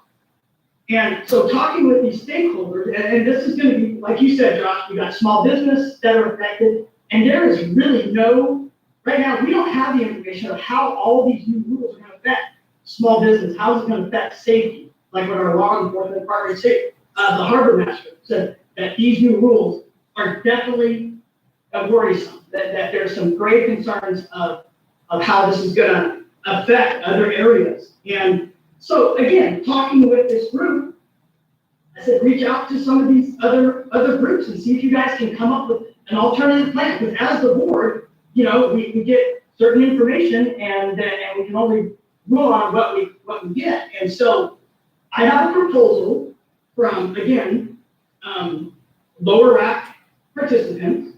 I've got, hundreds of river users, homeowners that live on the river, even paddlers. We've got Andrew Hansen, who spends a lot of time, he has a social media page for paddlers, and he's on board with this new proposal. It's not, again, we're not always going to get what everybody wants, but I think the rules in October and these rules that we have in front of us aren't fair. I don't think it's going to be in the spirit of promotion and or safety. And so I just want to share the plan, this proposal, and I've talked to other board members about it, and we've tweaked some things on it. I just want to know if I'm able to present that. Josh, go ahead, Vince. But Josh, you can chime in on this and maybe share a screen with us to show us maybe a little bit about helping to understand what Vince is going to be talking about. So I will be happy to support you, Vince, with any visuals that I can get on the screen. Okay. So again, we're trying to be as least restrictive, and in the spirit of safety, we feel that a pass-through zone, and it's from what they call Toe Island, which is just past the sailing club, downstream from Willamette Park. Okay. Hang on, Vince. What's that? Hang on. Let's let Josh show us where that is. Yes. I mean, okay, there we go. Okay. So what this new proposal would be a pass-through zone starting from Toe Island and heading south upriver to the south end of Waverly Marina. And again, that pass-through zone, no water sports or no towed water sports at any time. It's a pass-through zone, no loaded ballast. You can't go through there with loaded ballast. It's strictly to get from one area to the other. Okay, is that clear? And then, yep. Go ahead. Okay, so that's the pass-through zone, which is what some of this, our old rules were, the one we did in October were kind of similar to that. It's just changed a little. But within that pass-through zone, in front of Willamette Park, and this could be, this can be adjusted, but somewhere around a quarter mile or a half mile of a 5 mile an hour zone, or no wake zone. And what this is going to do as far as safety goes, for one, paddlers that are launching at Willamette Park, and I don't know if we have in the plans with the access, the waterway access, are there going to be paddling launch docks there or whatever, but regardless, anybody launching from Willamette Park will have a free run across that river and across, similar to what we have at Boone's Ferry, where we got from bridge to bridge, where the marina is there. It's the same type of thing. It's a slow no wake. So when you're going across that river to get to the Holgate Channel, you have safety there. And it's not going to take that much time, an extra 5 minutes, out of our time. And again, that can be adjusted, but somewhere between a quarter mile to a half mile to make sure it's effective. Plus, it will also protect some of the floating homes that are on the corner there by Oaks Park. So again, a compromise. We have a pass-through zone. We have a safety corridor. Okay. The next thing would be, and this one was interesting because I think we brought this up in past meetings of how this would look and how it would work. And and this is going to be from the Hawthorne Bridge all the way upriver, and let me look at the island, Elk Rock Island. So what this would be, this area would be, again, from the Hawthorne Bridge upriver to Elk Island. And again, times can be adjusted, but from anytime before 10 a.m., no towed water sports at all in that area. So that gives paddlers and that free reign of the river and not having to compete with other towed water sports. And that's tubing, water skiing, wake surfing, wakeboarding, that kind of stuff. So again, times can be adjusted, but that gives that whole area, kind of paddlers their own time frame. And again, the biggest thing is safety. And we think that's a very busy part of the river. As you get downtown, that river widens up, and so it's easier to stay away from other paddlers. Again, the whole spirit of this proposal is fairness to all who use this river. It's not targeting a group, it's giving something to everyone.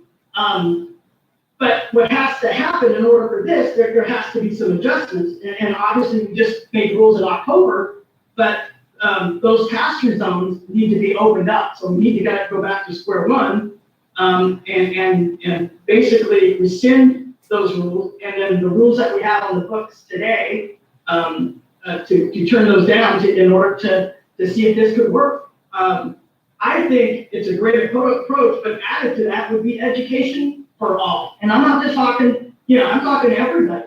And in some of my pictures, and I don't know if you can see, and again, this is going to be really hard, but if you notice in the middle of the river here, this is upriver. I'm not sure exactly upriver, but near Lake Oswego, you have paddlers in the middle of the river. And, I'm just saying that's not the safest point to be if you're a powerboater. A powerboater wants to be in the middle of the river. They want to be away from the shore. And so education for all is like, if you see traffic, move off to the side, allow the power boats so everybody can coincide, equally. So again, this was a collaboration between quite a few stakeholders that again thought that the rules that we did in October, and I wasn't for them, was a severe overreach, and it basically targeted one user group. And in this, in that you have to ask these questions, and that means real quick. So with this new proposal, now is this proposal a safer approach? And talking with Portland Fire and Rescue and even just chatting with law enforcement, less restrictions, more spread out, a safer operation for everybody. And does this line up with the Oregon State Marine Board's mission statement of access for all? Over-regulating one user group is not the answer. Does it have a positive or more positive effect on small business? And again, we still don't know what these new rules are going to do. One, to safety. Is it just going to be quite a bit worse? And nobody has really researched small business. How are they going to be affected? And there's a lot of businesses that are involved in this. Again, is this proposal in line with the spirit of fairness and compromise?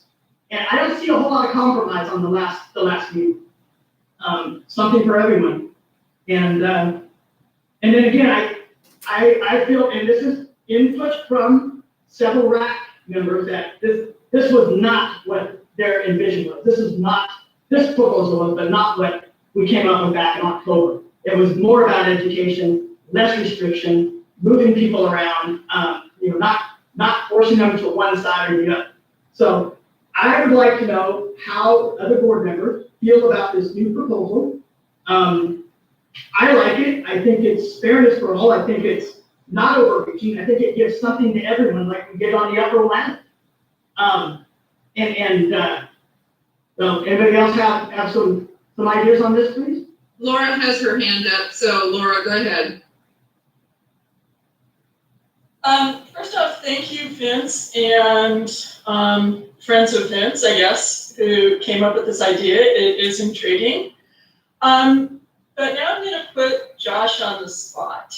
I agree with a lot of what people are saying, that putting in rules is kind of the last resort, and education and enforcement was one of the key items we kept hearing from the stakeholder RAC.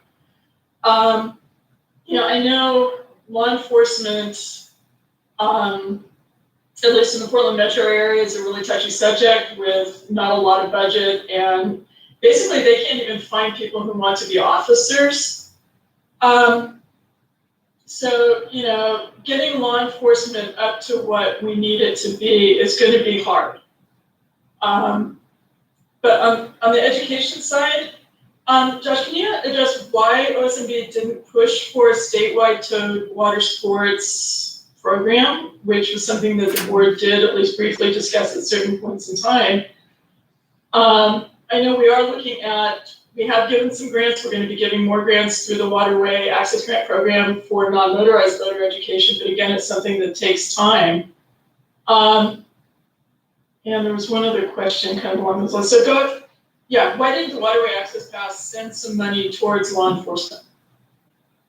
So to that, okay, so remember Jackson, I'll answer that one first, because that one's fairly easy. Initially, there was a provision in the Waterway Access Bill that would send money to law enforcement. That was taken out through the legislative process. Lawmakers indicated that they did not want the Waterway Access Funds supporting law enforcement. So that was part of the initial plan brought forward by the Marine Board, or the governor's office on behalf of the Marine Board, and that was stripped out. To your other question, why wasn't something pursued? That was mainly just an artifact of the legislative time cycle. So we began this rulemaking in October of 2019. That would have been when legislative concepts needed to be ready to go to the governor's office for review for the 2021 cycle. I know it sounds crazy, but there's a big lag there. If some sort of statewide towed water sports education or some sort of education for non-motorized boaters or anything like that, any kind of requirement of boaters that would require a fee, that's gonna have to be a legislative concept. That's something that we can start working on right now, and if the board indicates they'd like to go in that direction, staff will start working on that soon, because by the fall of this year, we'll want to have our legislative concepts ready to go for the 2023 session. There's actually a tentative agenda item in either April or July that I had put on the board meeting agenda. We need to talk about legislative concepts early. So that's forthcoming, and I encourage all the board members now to think about things that, if you would like to see the agency press for statute changes, start thinking about those now and get those ready for board meetings over the next 6 months. So again, just to kind of follow up, clarify, to do any kind of really major education or law enforcement package, education of non-motorized and or towed wake sports, the earliest something like that could be really implemented would be voting season 2003 or 2023, because it would have to go through the 23 legislative session, not 2021's. If it had a fee attached to it, right, Josh? So exactly, Chair Early is correct. The fee component, so we can't charge things unilaterally. That has to go through the legislature. So it's actually wouldn't be 2023 because that session would end in the middle of 2023. So voting season 2024 would be the first time that any new legislation pushed by the Marine Board would realistically be able to take effect. One thing I forgot, these rules would be, a seasonal, starting from May 15th to September 15th, so it wouldn't be a year-round, passing them. So that'd just be through the busiest times in the summer months. And also for education for all. I understand legislation, didn't want that part of the waterway access, but with the increasing deaths that we're finding that, we heard of yesterday from paddlers and stuff, and just, being over their head and what they're doing, I think that would be something that they need to really look at. And the popularity of the sport lends itself that these people need to. And I know that Laura and those paddling groups do a good job of teaching their members, but it's, like I said, it's the general public that buys it from a box store and heads out the next day. So, and then they should be required. Now, obviously, the more people involved, the cheaper it is what I've heard. So, but again, this group definitely is in favor of that, an education role, and, Craig has his hand up. Craig, you've got your hand up. Yeah, thank you. You've taken a lot of testimony and watched a lot of videos. that shows that we do indeed have a problem there. A lot of it is congestion, too many users, too small a space. So I hope we're not naive enough to think that we can get by without any rules. I personally feel that we're obligated to do something now that we've been presented with what we've seen in the testimony. And really, the biggest problem on the river is a lack of courtesy and respect for others. If everybody followed the voting rules of the road, then we wouldn't probably have a problem. But it's just like on the highways, we have traffic lights, stop signs, school zones, because people need to follow rules to protect the safety of others. So I think we need it here. Now, the board is not about banning any recreational voting opportunities, just the opposite, we're trying to promote it. So I take exception to people saying we're biased and we're trying to eliminate one voting activity over another. Rules are going to have to be necessary, and the approach here is going to have to be multi-pronged in my view. We have to stress education, we have to stress law enforcement, signage. You have to do something about deliveries along the river who are allowing people to go out without any education or knowledge of the situation they're getting into. So I think we have to do something, and I think we have to do something now. I'm intrigued by this proposal, but we all need to see it right so we all understand it together and we know what we're going to be acting upon. I'm also concerned about process. How do we get this in place for this summer, which I think is necessary. So I think we need to consider that. If it takes a special board meeting, then let's have one. But let's sit down and we all understand what's being proposed together before we act upon it. But I So, go ahead. Oh, Director Warren wanted to chime in here. Well, I would certainly wait, Craig was finishing his thought, and then I would. Go ahead. Just want to share. I'm pretty much done. I was trying to just keep going if I had anything else that popped in my mind. So I'll turn it over to you, Larry. So, Chair Early, members of the board, a few things I just want to put out there for thought. One, I want to clear up what we often hear is, I think, a misperception, which is there is nothing that requires a group of paddlers to paddle on the side of the river. Certainly, we always hope that all boaters and everybody figures out a way to share the water and work together in a way that benefits most to their boat. But there's no reason why that group of paddlers can't be going down. In fact, the rules of the road and the navigation are very clear that if they're doing that, it's my obligation as a motorized boater to mind my way and figure out how to get around them safely. And so that's one of those, we hear that a lot in testimony. Certainly, as someone who runs some of the rivers in different areas, it's disconcerting when you come around a corner in a sled and there's somebody in a kayak in the middle of the area you were going to run. But the rules of the road are pretty clear on that. And so again, that's some of that education piece of teaching people how to work together on the water. And, we have all different skill levels and all different types and all different reasons people get out on the water. And so I just caution that it's a message that I think we need to make sure we're clear on. The other piece, there's been mentions of the rack, and I would just offer, everybody always has a map that they can draw. Usually I find that somehow the map always allows for their boat where they like to go. That's how I would draw my map as well. If I was drawing maps, and while racks and input are important, the board doesn't see their authority and their rulemaking to the rack. The board is the rulemaking authority and the recognized authority for that. So racks are important, but nothing about a rack says I get what I want out of that. And opportunity comes up. We talk, a lot of talk about banning, and I think a lot of misinformation gets shared. And when I look at the staff recommendation today, I see a lot of opportunity. And I can understand why a wake surfer might not feel that way, but some of the misinformation out there is considerable about what these rules do, and understandable because there's a lot to them. But If I look at the area, say from the falls to Waverly, paddlers, crews, sailboats, fishermen, people in their wake surf, in a tubers, skiers, all those activities are happening in that area. The passenger zones, you know, again, the boating can still happen. They just can't have a tuber or a skier or a surfer when they're going through those passenger zones. And then all sorts of opportunity down below. I think it's the Fremont Bridge. I guess some of my Portland Bridge is mixed up.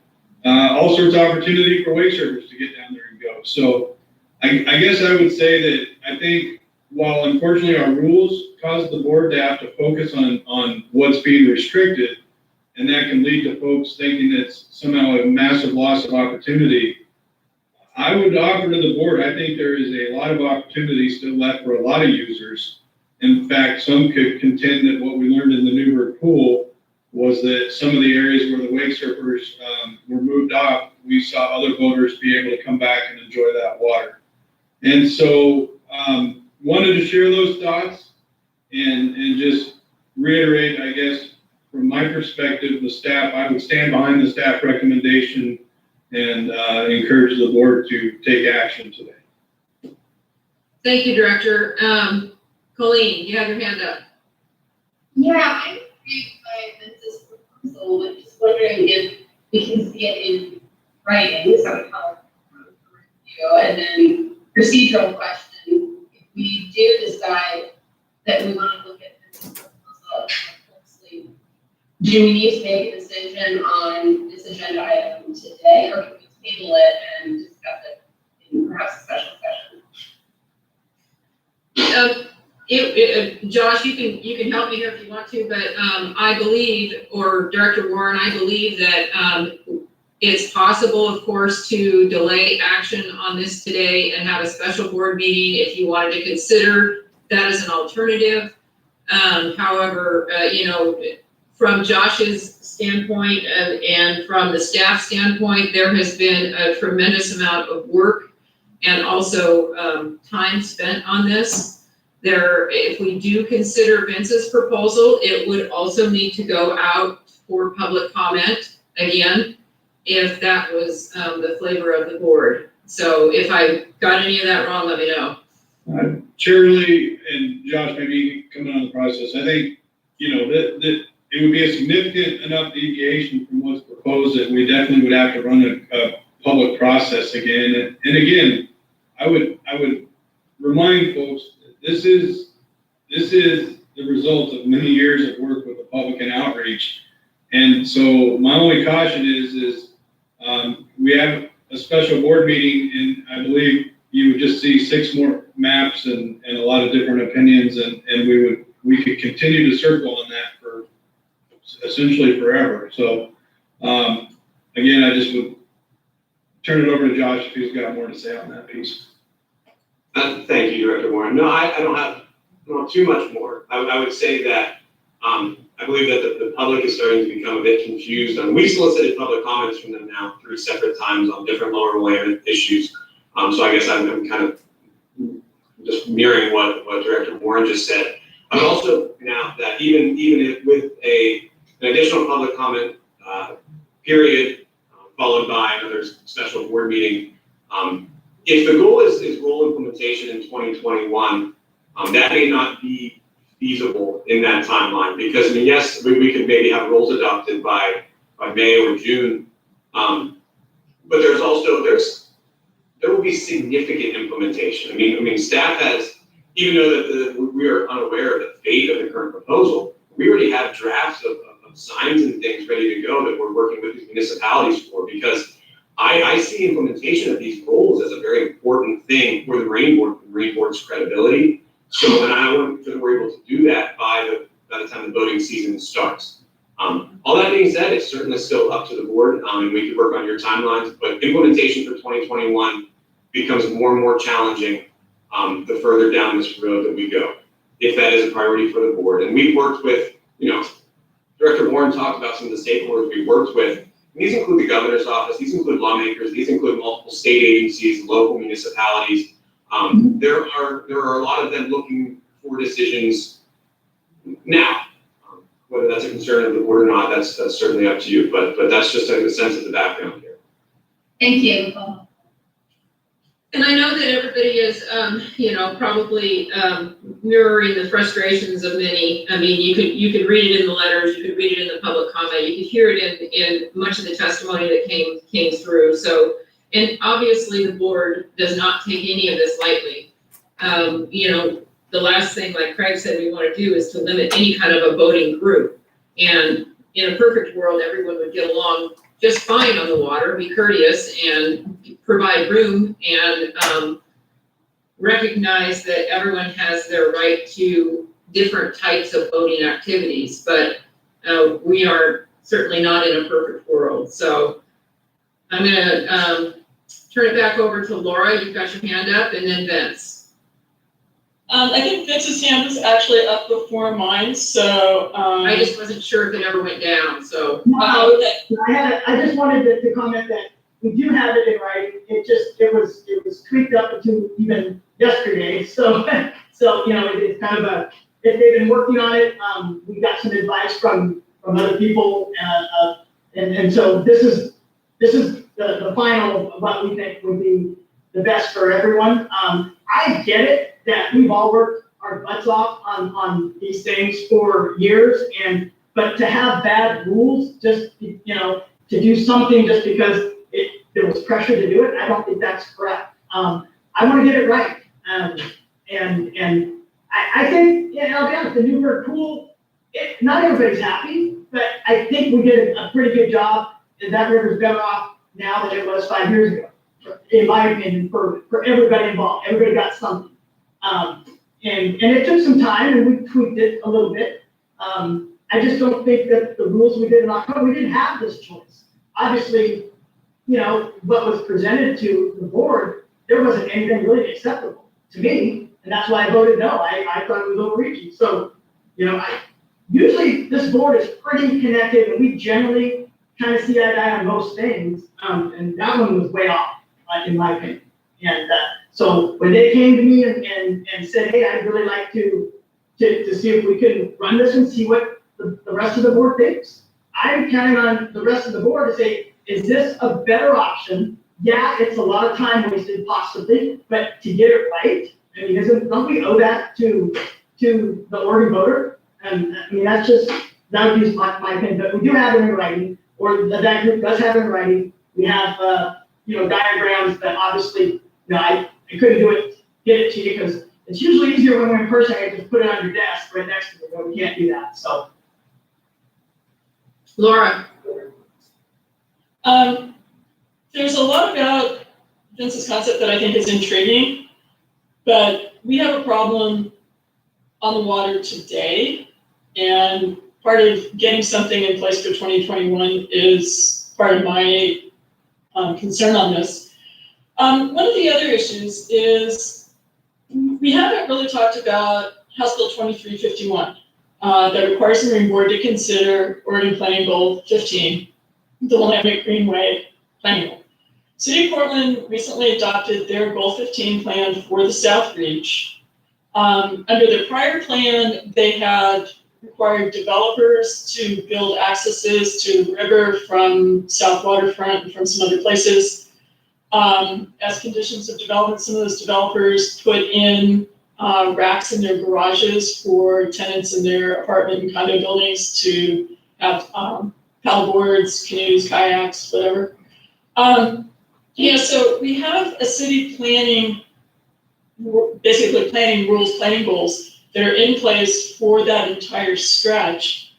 And I'm not, we've made investments that we're now saying, well, it's okay to have towed wake sports, where we've had people make investments in habitat restoration, habitat preservation, non-motorized access. We've given grants to people, and we may be giving more grants to people for our waterway access program. And we're going to say, we will allow towed wake sports in those areas.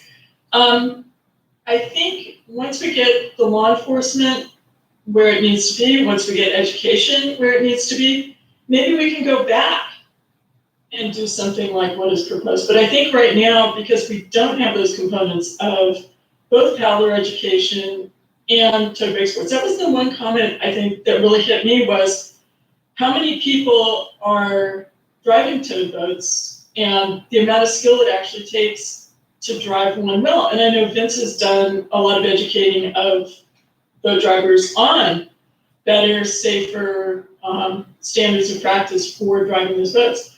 But we're not there yet. And so maybe sometime in the future that program could go forward. Vince, I think, did somebody else have their hand up before me, or is that Laura? that's Laura, but then, so it's you and then Craig. Okay, well, I want Craig to go ahead and talk before me, so, go ahead, Craig. Well, I agree with Vince that we want to get it right to the best we can. I don't know that we're going to get a lot more information than we already have, so now's the time that we should try to get it right. Josh, I'm a little confused. I'm not sure in the current proposal where wake surfing is allowed along the entire stretch from to the falls. Could you clarify for my sake what areas would be open to wake surfing? Sure, Member Withy. So under the current proposal, wake surfing is restricted from the falls to the Waverly Marina. And I guess I'll share my screen again because I think that would help.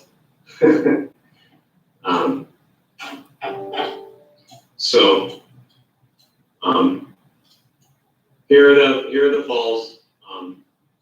Waverly Marina is this right here. So this whole stretch where wake surfing would be restricted.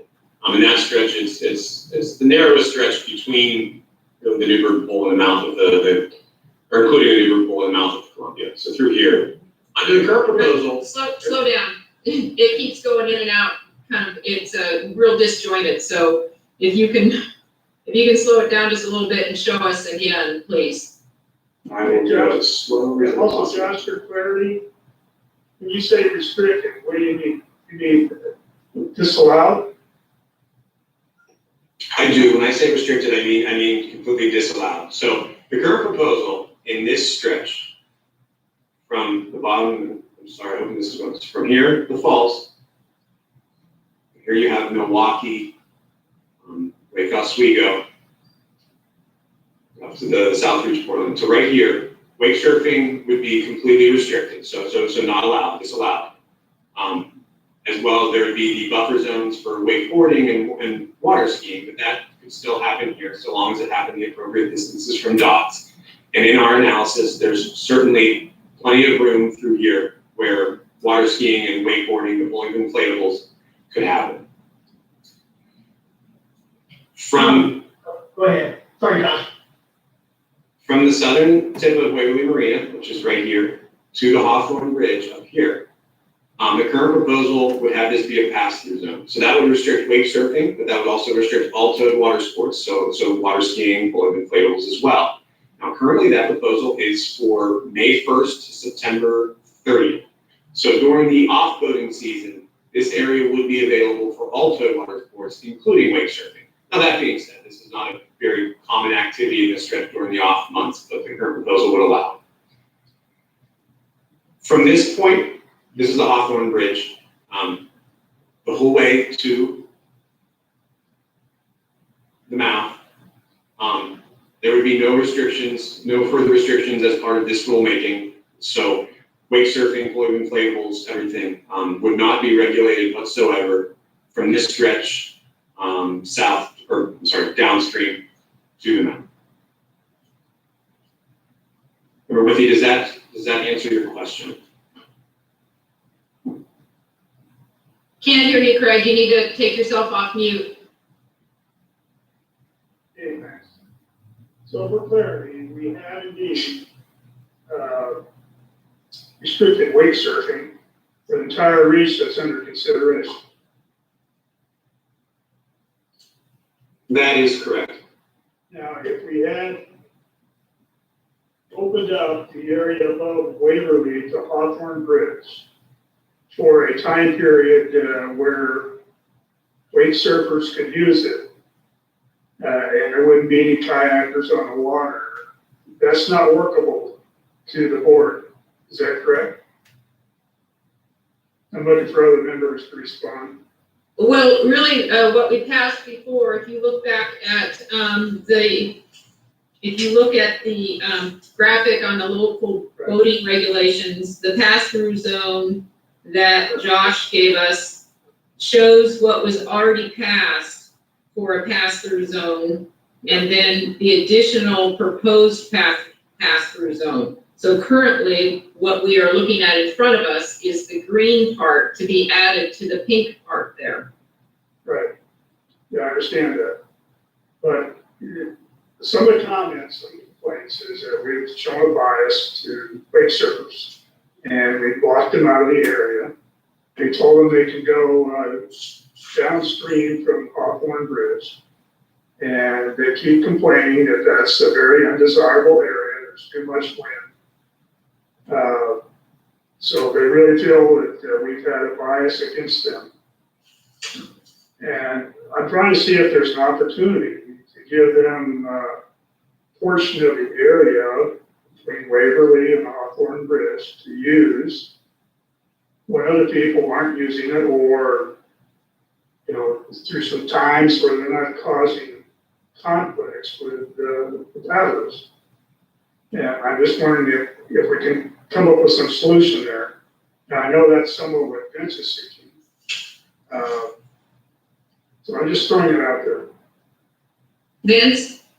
Yeah, one of my concerns with Waverly to the Falls is, and when I took the tour with Nate, there were still quite a few wakeboard boats, you know, all up and down that whole stretch. And so many families enjoy that area that they can recreate in.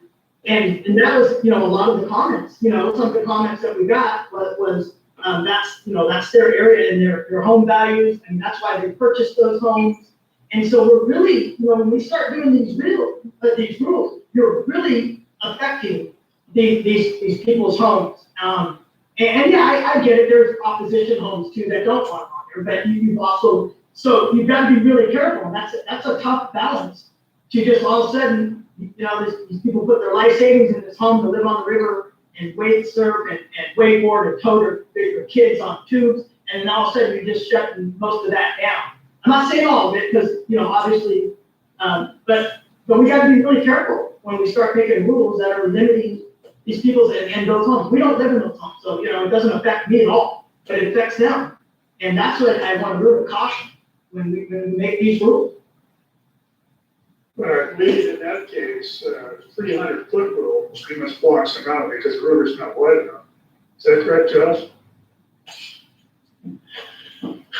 Remember, if you apply the 300-foot rule in that stretch, as is what's in place in the New River Pool, then yes, that almost completely outside of a couple quarter-mile areas that it really wouldn't be feasible. Yes, that eliminates, you know, that activity in that stretch. And actually, if you look at the laws that are currently in place for responsibility of one's wake, that whole stretch is probably functionally very restrictive to wake surfing already. I'm very aware that activity happens there quite a bit.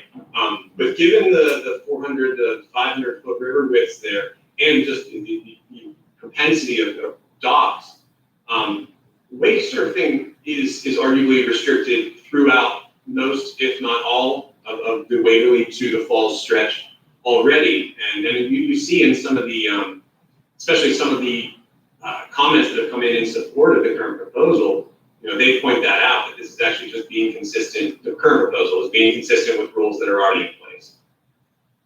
So, go ahead. I just wanted to touch, something that we seem to forget is when Orsted did the wake study on the upper Willamette, and if we look at the wake energy of these boats, you know, at 200 feet, basically you know, how the wake dissipates, you know, a fishing boat at 100 feet had the same wake energy as a wake surf boat. So are we going to restrict them too? You know, we kind of forget that wake study, that the farther away, so 200 to 250 feet, center line of that river, that by the time the wake hits that dock, it has decreased quite a bit. And that has been proven in quite a few studies that I've been educated on and you know, by past speakers when we did work studies. So again, we kind of forget that we put some time into that we work together with Active Water Sports and brought some folks to the table, say, hey, let's see what this really does.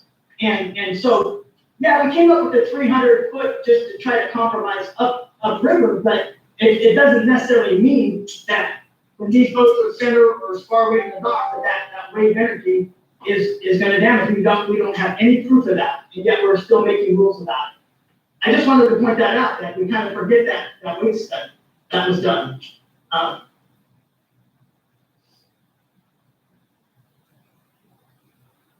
Okay, additional questions for Josh or comments? So Josh, can you tell me, in mileage, how far would a person who lived up near the Elk Rock area have to travel to be able to wake surf?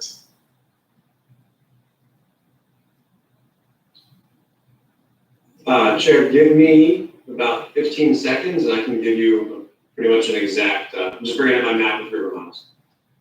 So if you started at around Elk Rock, which is exactly river mile 19, if that was your starting point, to get to a place where wake surfing would be allowed under the current proposal, you would get to roughly river mile 13. So a distance of approximately 6 miles, to answer your question. And Vince, how long does it take to travel that distance in a wakeboarding boat that is not weighted? I would say, 6 miles? Yes, 10, 15 minutes at the most. thank you. Mm-hmm. So did you have another comment there, Vince? Greg? I'm gonna wait for just a bit, so go ahead, Greg. I'd like to ask Laura a question. Laura, would you see an opportunity for wake surfing in and around Ross Island to alleviate some of the concerns that they have about being locked out of the area? I mean, some of that area is maybe conducive part of the year. But during the summertime low water, the really wide section, I mean, part of where the first part of the no wake zone that was adopted, 12 years ago, it's narrow, it's curvy. The section that we adopted in October, part of the year might be suitable, but during low water periods, there's a huge sandbar that develops that renders almost half of that waterway, even for paddle sports, almost unusable because you can't stick your paddle in the water, you stick your paddle in the mud. I don't know, and there's a lot of teaching organizations, both again, small businesses that teach paddle sports, that lead nature tours of Ross Island, that are really looking forward to having that area as a safe place to do their businesses. The lagoon is another story. But the lagoon, at least during the summer, was still active Monday through Friday with barges and tugboats and stuff. And there is, again, some sensitive, wildlife habitat, both fish and avian, in that area that I think some of the environmental groups would be really concerned about bringing tug water sports into there. Josh, can you pull up a graphic for us so that, we have a little bit better reference? I'm sorry.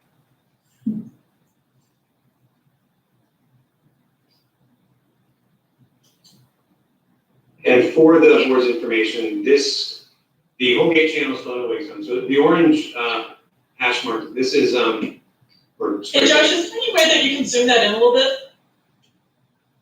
We can zoom way in. So this is all slow no wake. This was a rulemaking in 2009 where this part of the wake channel and all this was designated slow no wake. As Member Jackson pointed out, there's still active gravel operations. I know that there are environmental concerns in here with water quality. I also know that there are some sensitive things about fish and wildlife. I'm not the expert on that, so I'm not gonna speak to it more than that, but I know, there are special concerns with the Ross Island Lagoon, that if the board considered going back on this slow no wake zone, I think there would be a significant amount of information that the board should consider before potentially going that route.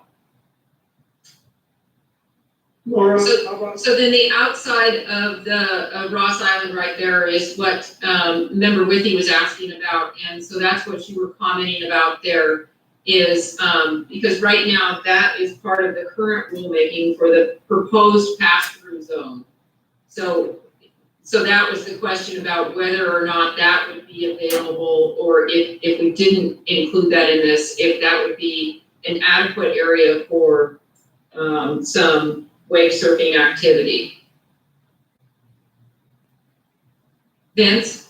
Yeah, the question's for Josh again. So from the falls to, say, West Lynn, how many miles was that? Because I know you said Elk Rock to Florida, but what, from the falls to, through Lake Oswego to Western, how many miles is that? Because there's a lot of people that live on that stretch of the river that recreate with wake surfing and what have you. So, for them, that's what we're more concerned with is how far is that? Like you said, 13 miles, or was that? I can just give you exact measurement. Yeah. So the falls are at roughly river mile 26.5. Again, that Hawthorne Bridge area where below which wake surfing would be completely unimpacted is roughly river mile 13. So to answer your question, Member Castellano, we're about 13 miles. Yeah, so again, that's a lot different than 6 miles. So obviously that's going to take quite a bit, a half hour, a lot of fuel. Again, these are folks that live on the river, and one thing I learned, with the Newburgh Pool is there was definitely 2 to 1 of people that live on the river that really didn't want the river, the rules. And so there's a lot of people in that stretch that, as I went on that tour, that had wakeboard boats. So I would, again, going with public testimony, I don't know who's who, but it sure seems like there's an awful lot of people that like to recreate in that area. And that would be a long haul for them to drive all the way down 13 miles and what have you. I'm just, this is some of the testimony that I've heard from the upper. I'm sure it's the same with the lower. So that seems like a pretty good, chunk of time and fuel just to get to a surf zone. And then they gotta go back. Great, go ahead. And then Laura. Yeah, I want to go back to my inquiry about the research. Between north end of Ross Island and Hawthorne, is that a potential wake surfing area, Laura? That's actually what my hand was up. Josh, can you put that map up and zoom in a little bit?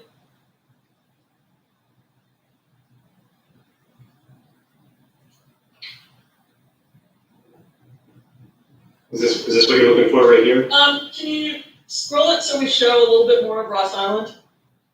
So we can show like the Hawthorne yeah, it's a little bit better. I think in terms, if you take away existing and historic users of that waterway, and that's one of the things that, it's really important to me is, we've got River Place Marina, we've got the other, the Landing Marina, we've got Willamette Sailing Club, and a lot of things in that zone. And these are uses that have been, in some cases, have been there since like the 1970s, early 1980s.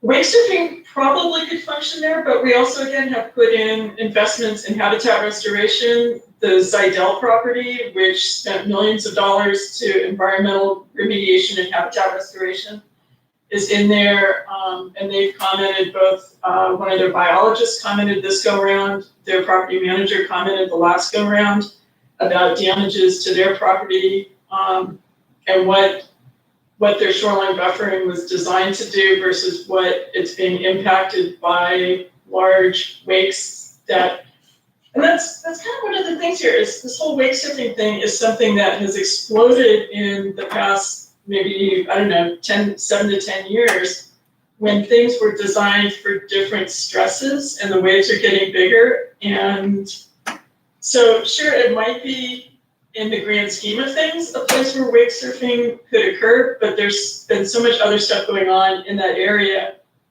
I have concerns. And again, it's not necessarily consistent with City of Portland and statewide planning goals. Vince? Just an observation. Obviously, that's a very busy stretch of the river, but it's not just wakeboard boats. I mean, we've got cruisers, we've got the jet boats. I mean, there's all kinds of users in that make waves. And make waves as big, if not bigger, than some of these wake surf boats. So to kind of classify that it's just wakeboard, I mean, I don't think that's accurate. I mean, there's a lot of boats, you know, that we saw this summer that weren't just wake surf boats that can cause a lot of waves. So to just kind of, again, to single out wakeboard or wake surf boats, I don't think that's correct. There's a lot of boat traffic on that. That also contributes to the same amount or size of wakes. So, but again, we seem to always blame the wake surf boat. Just being honest, that's my observation.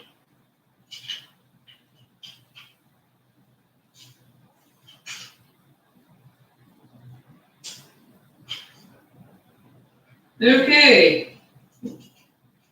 Well, any other comments here, Vince? Well, I mean, obviously, I think this is a far better plan, in my opinion. I mean, obviously, that's why I'm here, and so I would like to see what the other board members think.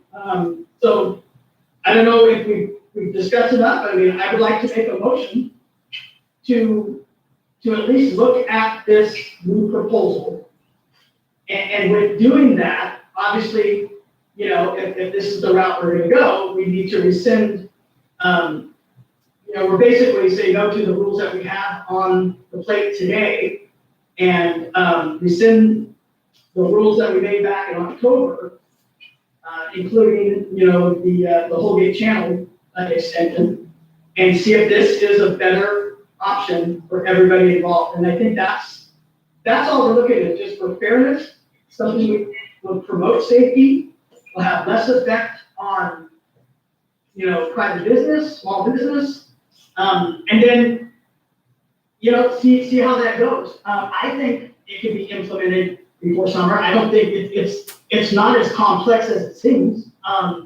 So I know I would like to make a motion to adopt this new proposal, or to at least open it up for rulemaking. Laura? Vince, you said something there that can kind of confuse me. Is part of this proposal to actually rescind the Holgate Channel no wake zone? That was the proposal, yes. Not the entire Holgate Channel, but what was opened up, that has been opened up, that was closed in the October meeting. Because again, that's going to be more room for wake surfers to not, you know, be in front of, on the other side where we have the pass-through zone. So we're trying to open up some area.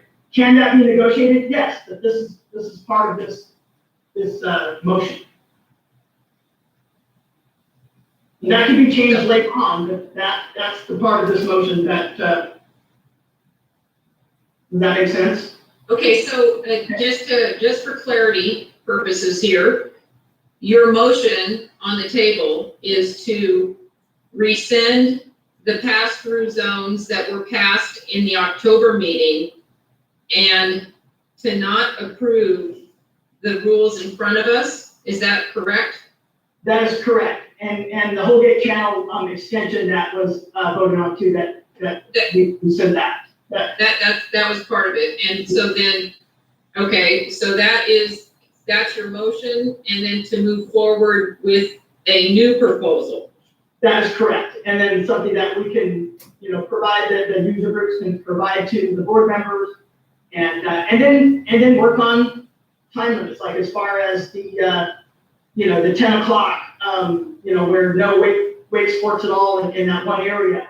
And that was from Hawthorne all the way to Elk Island. So that could be changed during our rulemaking process. So yeah, that is what I have on the table. Okay, that's your motion. That is my motion, yes. Okay, Craig? Yeah, I'm intrigued by the new proposal as Laura is, but I would object to rescinding anything until we got a chance to look at it.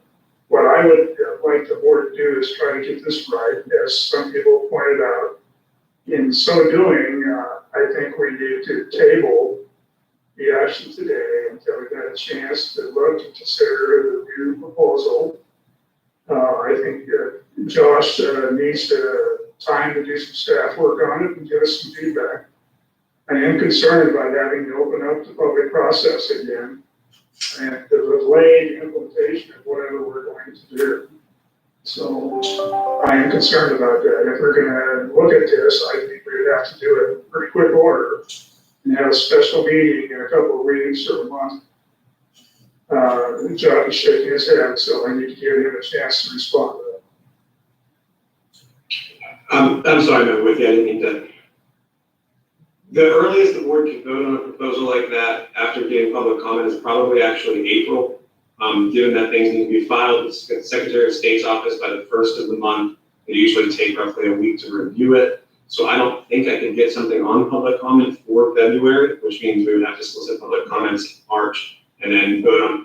So it doesn't necessarily require, if that's the route the board goes, that wouldn't be a special No, I'm board. not talking about going out to public comment now. I'm talking about giving the board a chance to look at it and see if we want to consider it for going out to public comment.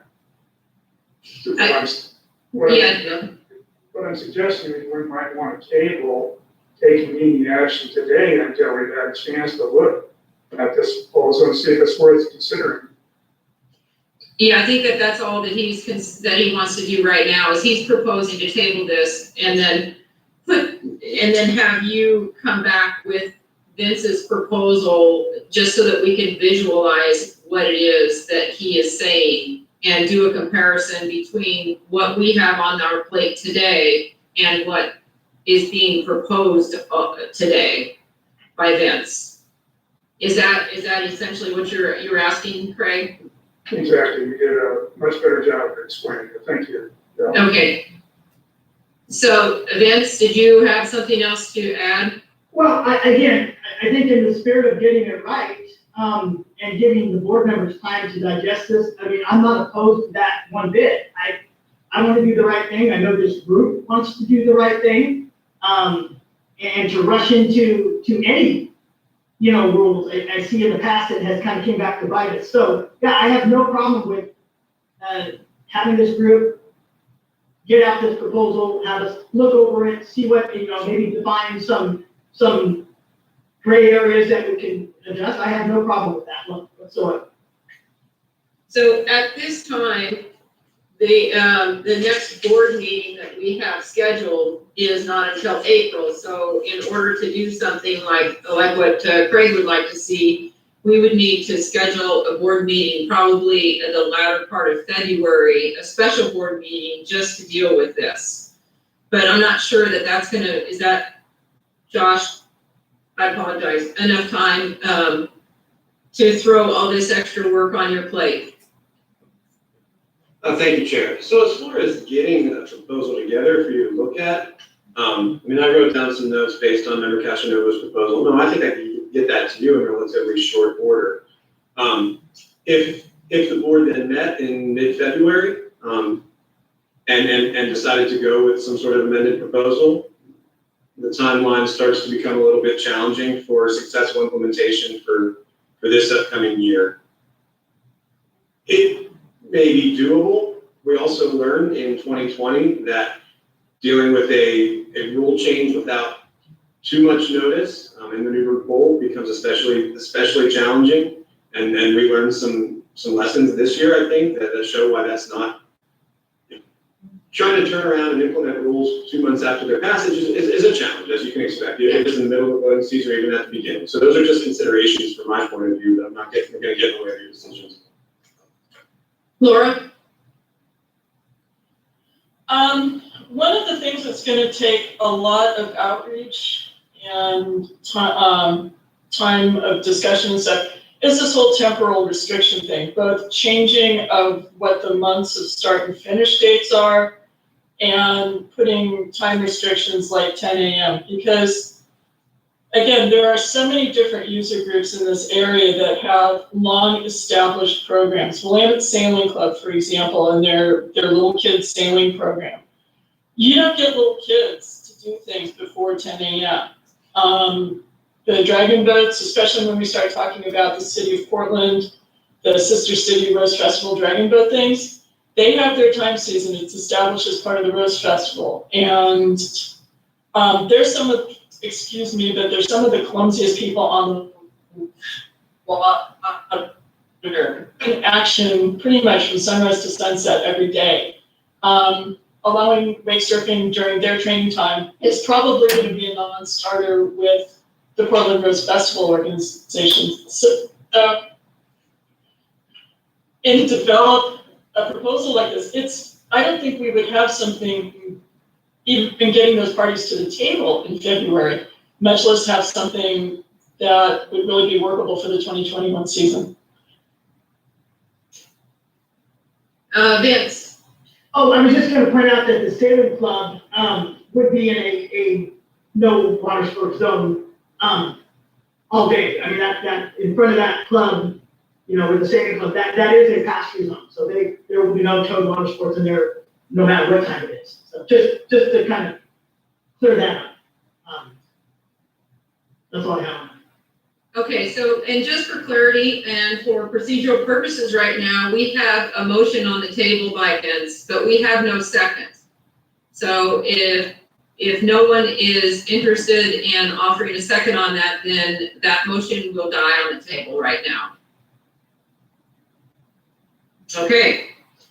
So moving forward then, we would either need to have a motion on this agenda item to move forward with it, item E, as, you know, some portion of the staff recommendation, or we would need a motion to table this and explore future options.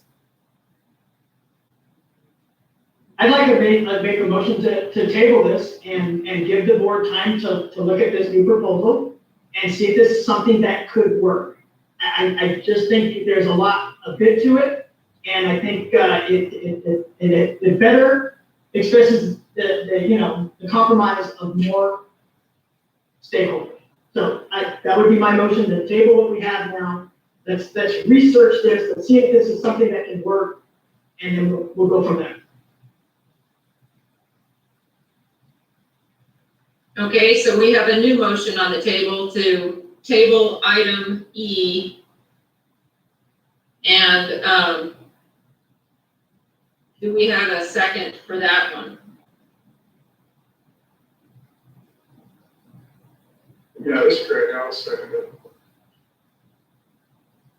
Okay, so we have a motion and a second just to table this for now. Is Director Warren is out of the building, is that correct? Yeah. So, go ahead. This is Jennifer. Director Warren is currently away from this meeting right now. He's with another meeting, which should be done in maybe 10-15 minutes. Okay. Thank you, Jennifer. So we would need to look at a special meeting to deal with this. Would be, my preference would be to do it sometime, as soon as possible. We would have to have adequate public notice to be able to have a special board meeting. Jennifer, what would be the shortest notification for an additional special public meeting? Sure, really, we want to give 2 weeks. I would say the earliest we could do a special board meeting would be that week of the 15th of February. And Josh, what does that do for your timeline? It would compress it if we were trying to do implementation this year. Again, it's probably not unworkable, but again, we have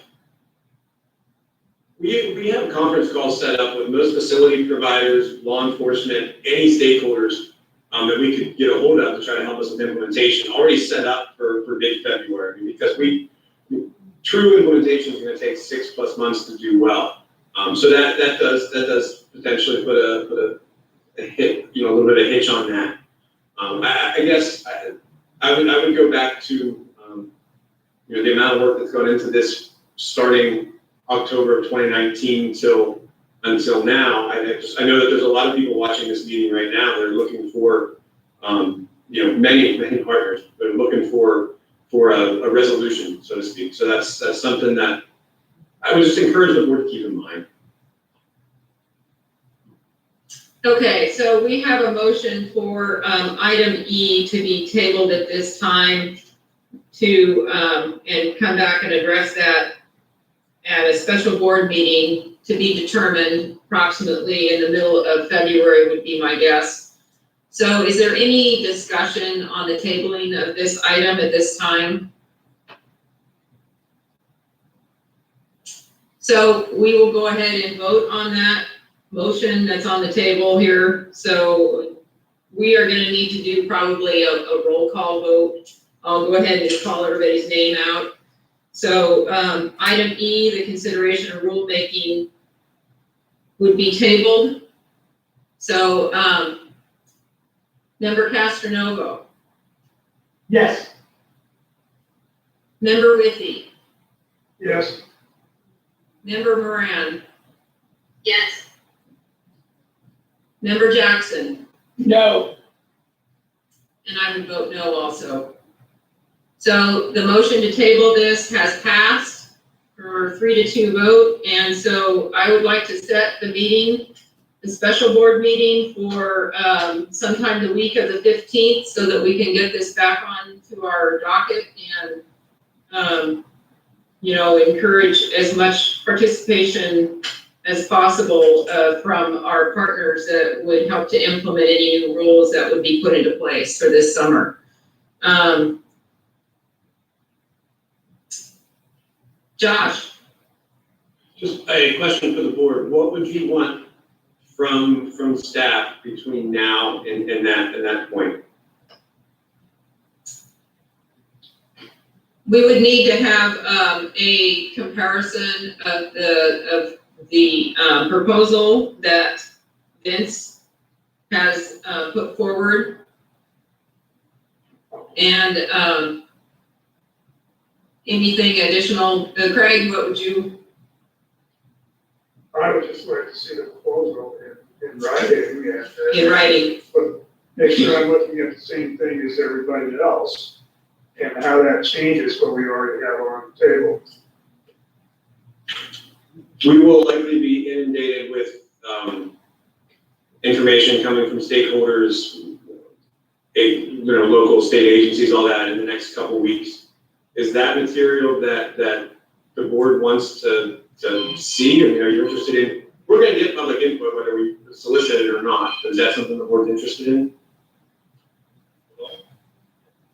I don't know that just the public input would help me at all. I think we've had a lot of that. I think it's enough information now that we got to be able to make a decision.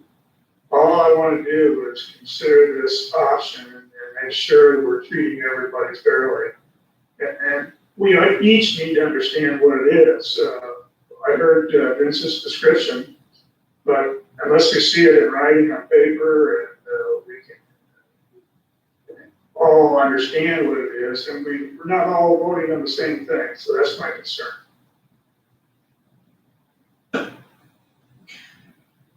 Okay, Vince, you had your hand up next. Yeah, is this, so getting Josh, the proposal, that would be the best option, and then he could distribute it to the board members? Is that that's obviously what you want them to do? So, correct? Yes. Okay, sounds good. Laura?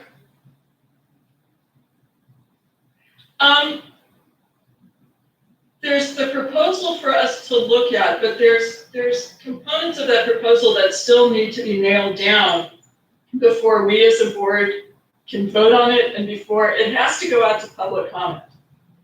And so, I mean, again, the big thing to me is the temporal restriction and the date restriction part of this.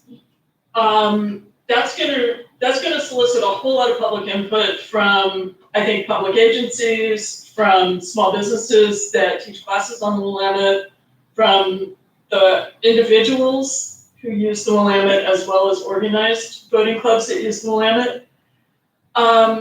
As Josh had said, as Director Warren said, there has been a ton of work done on this. And the biggest thing is, regardless of what's going to happen out here, education and enforcement are the biggest things that we need to be focusing on. And we're not going to get good enforcement, and we're not going to see the benefits of an education program for a couple of years.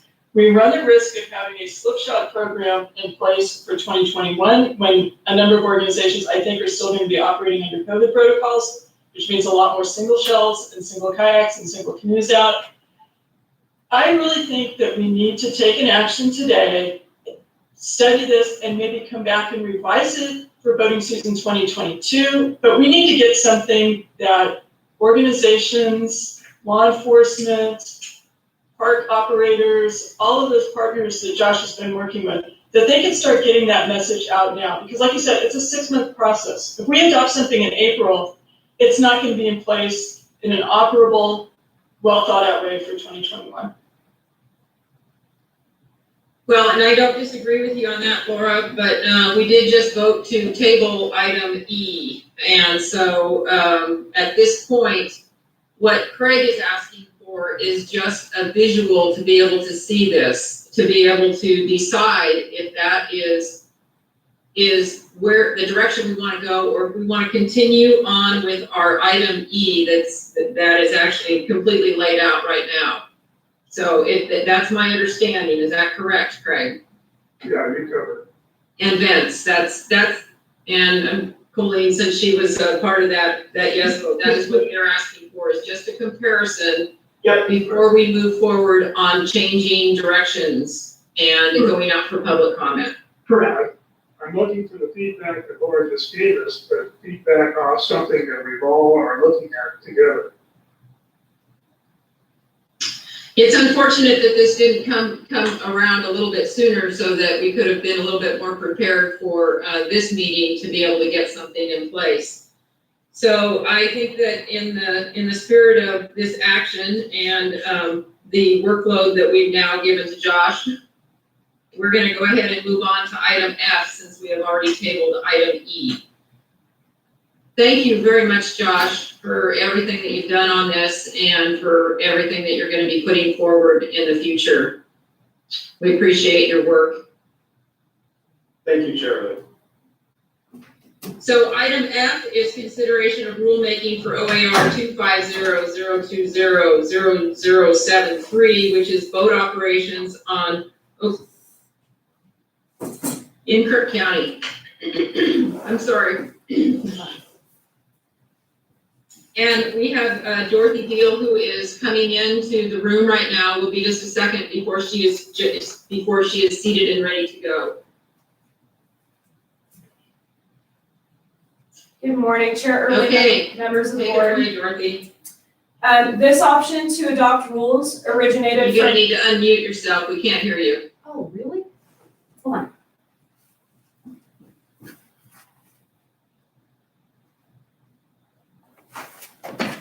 How do I do it? Oh, I think it's over here. I got it. Oh, there.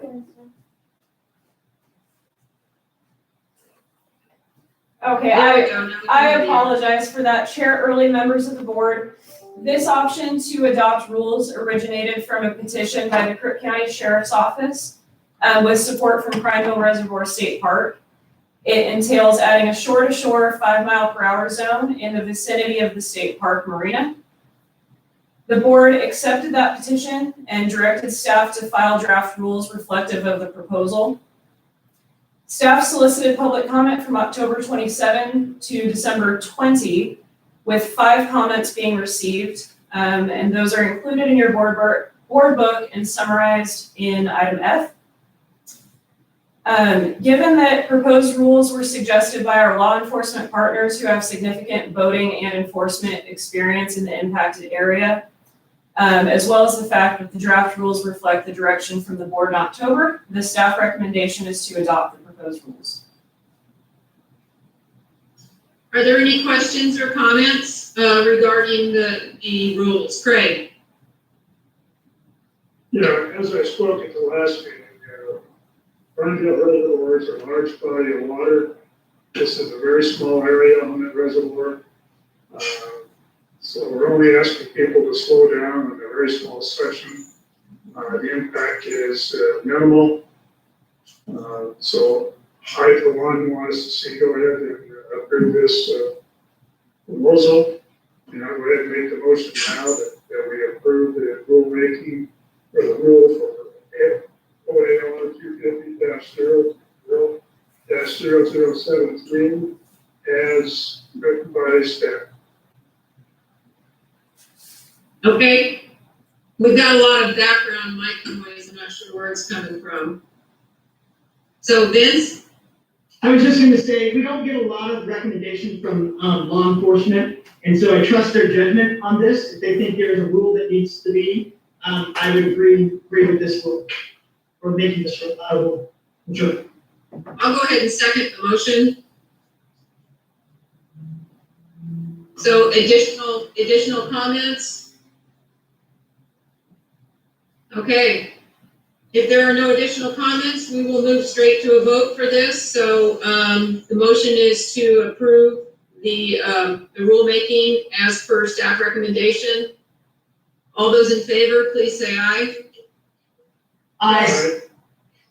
Aye. Aye. Okay. Thank you, Dorothy.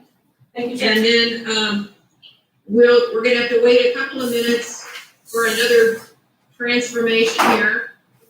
We're gonna move on to item G, which is the NIC Oregon transaction fee. This is Jennifer. There are some conflicting meetings happening right at the moment, so Rachel is not currently available, so if we could move to item H and have Josh take that one, on behalf of Larry and come back. That would be fine. So we will, we'll go ahead and make an adjustment to the agenda right now. We'll move on to item H and talk about the board meeting timelines, and then we will circle back and hit item G at that time. And if Rachel isn't available, then we'll take a short break. So, Josh? Thank you, Chair, and members of the board. Full disclosure, I was not prepared to talk about board meeting timelines here, but I will do my best. I know that the next board meeting is scheduled for Salem again. I think at this point we can just guarantee that it will be virtual for April 13th and 14th. I know that for that meeting, there's going to be a work session on law enforcement on the 13th, as well as some other things that we talked about this meeting, especially in regards to Brian's work on different voting platforms. And then I know that the next meeting after that, to accommodate the grant schedule, is not scheduled until July. And I would surmise that that one will also be virtual. And Jennifer, if you can help me out, can you give me the dates of that July meeting? I don't have that part of the board meeting or the board book printed in front of me. It says June in here, but I'm assuming it's gonna be July, although a lot of times we will address grant cycle in June. That's my bad. It is June, not July. Okay, so Janine?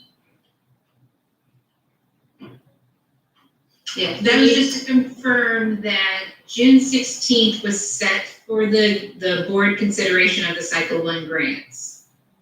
Okay, so if we would need to have any kind of a work session for those grants or additional information, we would be meeting on the 15th. But during that meeting also, we have a board member onboarding guide review and also the annual review for the director. So we would have an executive session during that time. So it's conceivable that it will be the 15th and 16th or the 16th and 17th. I would expect it to be 2 days, given, the amount of work, or the amount of time spent on grants, so I would expect those 2 days. And then in October of 2021, and I don't know if those dates are set. They probably are, and I don't have them in front of me, just at the board book, but I would also expect that to be 2 days, because like I mentioned earlier, what's on here, the legislative concept work session, that's gonna be the time for the board to decide, the things that we might want to look forward to have the governor bring forward to the legislature for us, for the 2023 session. And usually that's around the 19th, 20th, but it could also be the 26th, 27th timeframe for October. So I'm sure that that will get nailed down a little bit closer once we get through with the other grant cycle. So, and there is no indication that these would be anything but virtual at this time. Possibly by October, there's a possibility that, with the rollout of vaccines and things, that we would be able to have an in-person meeting. But at this point, we just don't know. I wouldn't make any expectations, certainly not for April or June.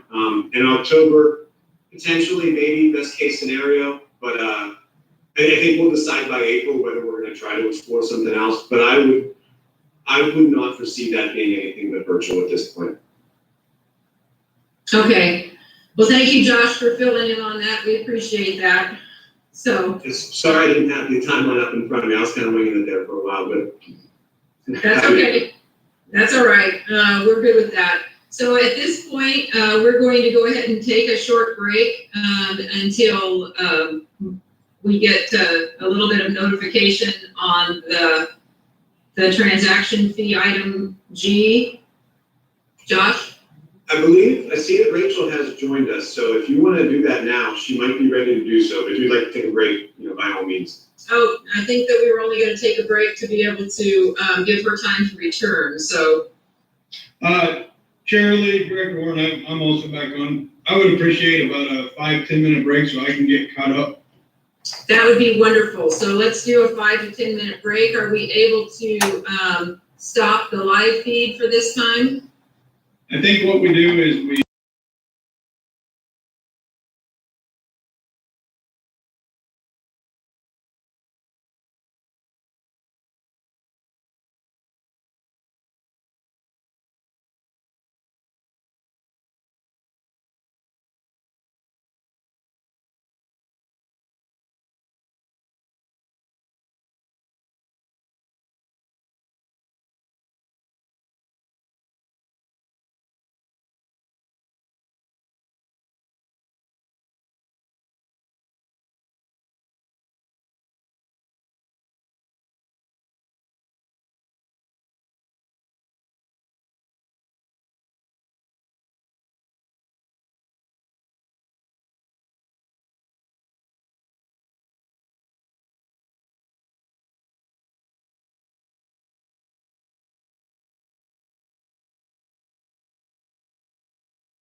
to be off video for a bit, but I am here.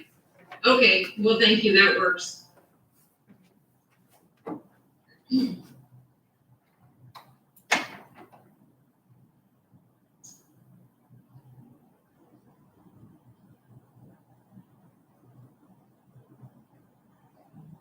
And Jennifer, just let us know when it's gonna be ready to go live again. Chair Early, this is Director Warren. Jennifer just gave me the thumbs up, so I believe you are live and back in session. Okay, so, after our short recess, I would like to reconvene our board meeting for October, I'm in October already, January 27th. And so, we are on item G, which is the NIC Oregon transaction fee. And so Rachel Graham. Is Rachel on? Yes, good morning, Chair Early, members of the board. Sorry, I was having trouble finding my place here on my computer. That's okay. So I'm not going to recap what I wrote there. I'll answer any questions you have, but I do want to provide a little bit of new information that's come since I wrote that report. So in summary, NIC is requesting that we start paying a $1 per transaction fee for all transactions completed on our website. And to give you a sense, the last year that I calculated, that was about, it was 54,000 transactions. I'm sorry, I lost my, trying to go back and forth between screens here. But in addition to that fee, last week NIC also approached us and said that they can, they no longer want to provide the hosting for our application, which is hosted on NIC servers and was provided under the maintenance agreement that we have with NIC, which is based on a subscription service. And in fact, we agreed to an annual amount that would pay for the maintenance of the program with an agreed upon 3% per year escalation rate. And they say that the maintenance is actually taking a lot more time and staff effort on their part, and would like to renegotiate that portion of our agreement and essentially looking at a 40% increase in the annual maintenance costs because they would outsource the hosting of the application. So not entirely, part of the discussion today or the decision we're asking for input from the board, but I just want to let you know that there are additional costs that are being sought by our vendor related to the BOATS application, and that will have budget implications for the agency. So can I pause and see if anyone has any questions? Looks like Craig, your hand is up. Yes, Craig's up. No, Rachel, looking back at the director's report on the registrations, it seems that the fee has gone up, what was it, $32 or something in a recent time? But people are still registering and willing to pay the fee. Do you think the increased cost here would change that? Chair Early, member with the members of the board. I can't predict, what an additional dollar would do to our voters. I know we're very sensitive and, we want to make voting accessible to as many people as possible.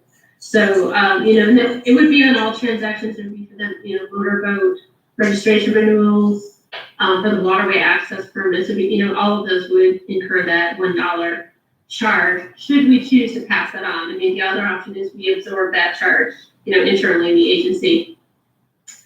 My greatest objection to the fee as it was presented is this change was presented to us at the very end of October, after we had already printed all of our registration renewal notices. And so, even if we decided we wanted to pass on that charge, we'd already printed and distributed the notices about what the charge would be, and it just seems like very poor customer service to then, have a voter log on and see that there was an additional charge. I really would, if we decide we're gonna pass on this charge, I think it's good customer service that we take the time to socialize that, to let our voters know that, there's an additional charge, and we make it very clear in our materials to them. Colleen, go ahead. We can't hear you. Turn your mute. Sorry about that. I was saying I want this had his hand up before me, so I'll bring him. Vince? Here we are. All right. So the 40% maintenance, is that all included in that dollar per transaction? 'Cause didn't you say that was kind of after you guys have already said that it was going to go up? Does that make sense? Yes, so Chair Early, Member Castronova, member to the board. Yes, what I was trying to express is that in addition to this $1 per transaction fee, which we're estimating to be in the mid $50,000 per year, our vendor has also asked for an addition to a 40% increase on our set maintenance fee agreements. And so we're looking at that, and they wouldn't give us exact numbers, but, we can pay, we're paying maybe $60,000 to $70,000 a year in annual maintenance. So, it will add up. Okay, so, but it's not going to be added to that dollar per transaction, right? That is the cap. Or is that what you guys are debating? So my understanding is if, this dollar per transaction fee, this portal provider fee is something that NIC is trying to standardize across all the state agencies. So they would require that we sign a work order agreement agreeing to that fee. And then again, we can decide either to absorb it or pass it on. And for right now, it's $1 per transaction. However, I don't believe that we're locked in. It could be 2-3 years from now, they say, they need $2. I don't know. So, but the two issues are separate. Our 40% increase on maintenance costs is completely separate from the portal fee. And the maintenance cost would be something we would probably have to absorb. Okay, and then obviously there's probably no talk or thought about changing vendors, because that probably get pretty expensive as the alternative, right? We can investigate, anything. But right now, our agreement with NIC Oregon is under the master agreement that NIC Oregon has with the state of Oregon. And so then our agreement for the boats program is tied to that master agreement. So like I don't want to punt or kick it down the road, but I'm not sure about the contract and implications of switching vendors, but that's something we can research. And I did note in my report that in terms of using NIC Oregon as a payment processor, that's not required. The Treasury has approved 2 other vendors to be payment processors. It's just that, we use NIC as our payment processor because they also manage our application. Yeah, that makes sense. I think if you're upfront with Oregon voters, I think they can understand. I mean, we have charges associated with in my business for Visa. If people want to pay cash or check, they don't have to pay the fee. So it makes sense, but yeah, thanks for the information. Colleen? Yes. One of my questions was vendors. It's disappointing that vendor would come in such a fees and say, I'm going to have AP onto your following year budget. So my big question would be, can we find another vendor before we start having costs on to voters? My other question is, I understood from the materials of the board book that this, that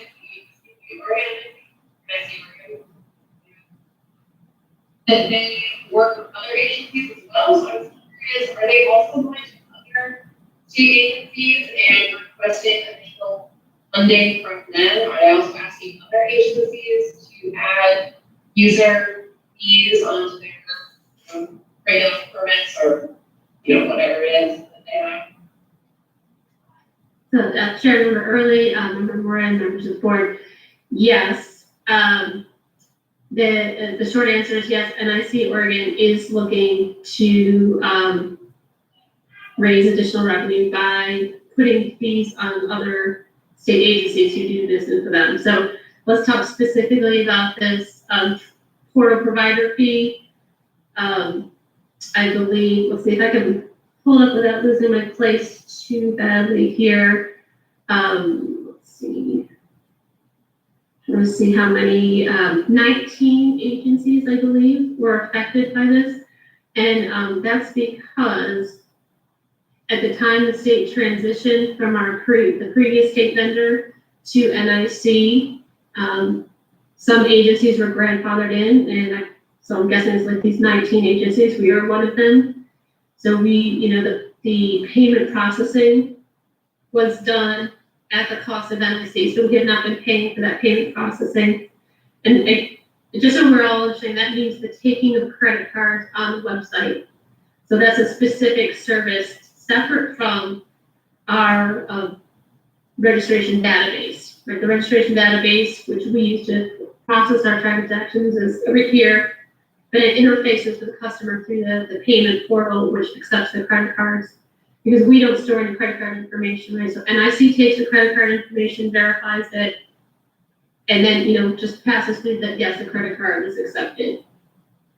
So that service, that payment processing, we were grandfathered in along with 18 other agencies and have not been paying the fee since 2011 when NIC Oregon took over the payment processing for the state. So what NIC is looking to do is to take those 19 agencies, and this is my understanding, and bring them in and have them paying that payment processing fee that they haven't been paying so far. So this was not only us of our agency, but of some other state agencies as well. Thank you, that makes a lot of sense. Is there any way that this fee is passed on to others? Does that have to happen in 2020? Or could it be something that's done in 2020? Sorry, 2021, you know what I'm saying? Does it have to be done this year, or can it be pushed next year? Member Moran, that is the question I posed to NIC, saying that, their timeline, they wanted to start it in January of 2021. They wanted to start it right now. And, I explained how difficult that would be. So it does appear there's some room for negotiation there. Like I said, we have to sign the work order agreement agreeing to either, going to the portal advisory board and asking for the fee to be passed on, or to absorb the cost ourselves. So once we make that decision, we'll have a pathway forward to work with NIC and DAS and the portal advisory board to make that happen. But I've been led to believe that there is some room for negotiation to give us a little more time to notify our customers. So Rachel, then if we went ahead and we, negotiated with them, where would we find the money to cover the 40% increase and then eventually possibly the $1 transaction fee, which would be approximately $84,000 for 2021? Where would we find that money? Member Early, so we're an other funded agency, right? So we can't go ask for more general funds. We're and our budget's pretty much done and submitted, for the 21-23 biennium. So even if we believe that we would have more revenue, which I do not believe, we don't, have any additional limitation to spend, that means we'd have to make cuts from someplace else. And really our biggest pots of money are gonna be, those, external payments to law enforcement and to facility grants. So if we needed to, obviously we would look within supplies and services and administration budget and see, what we could cut back on. But I can tell you, our budget submission from the 21-23, from the 19-21 is we just asked for inflation. So we didn't ask to expand our services and supply budget more than the standard inflation rate. So we're talking about we'd have to cut into most likely those external payments. That would be my recommendation. There's always lots of possibilities, but that would be my recommendation. Well, it would be my preference to push NIC Oregon to give us some more time so that we wouldn't have to impose that fee, but then give us time also to notice voters that we would be using this transaction fee in the future. That would be my preference. Because I don't think that telling us in October and implementing it on January 1st is sufficient time to be able to notify people, especially since our budget was already submitted. Bad customer service. So on our agenda, it says you're looking for a board vote. So you would like us to give you a direction?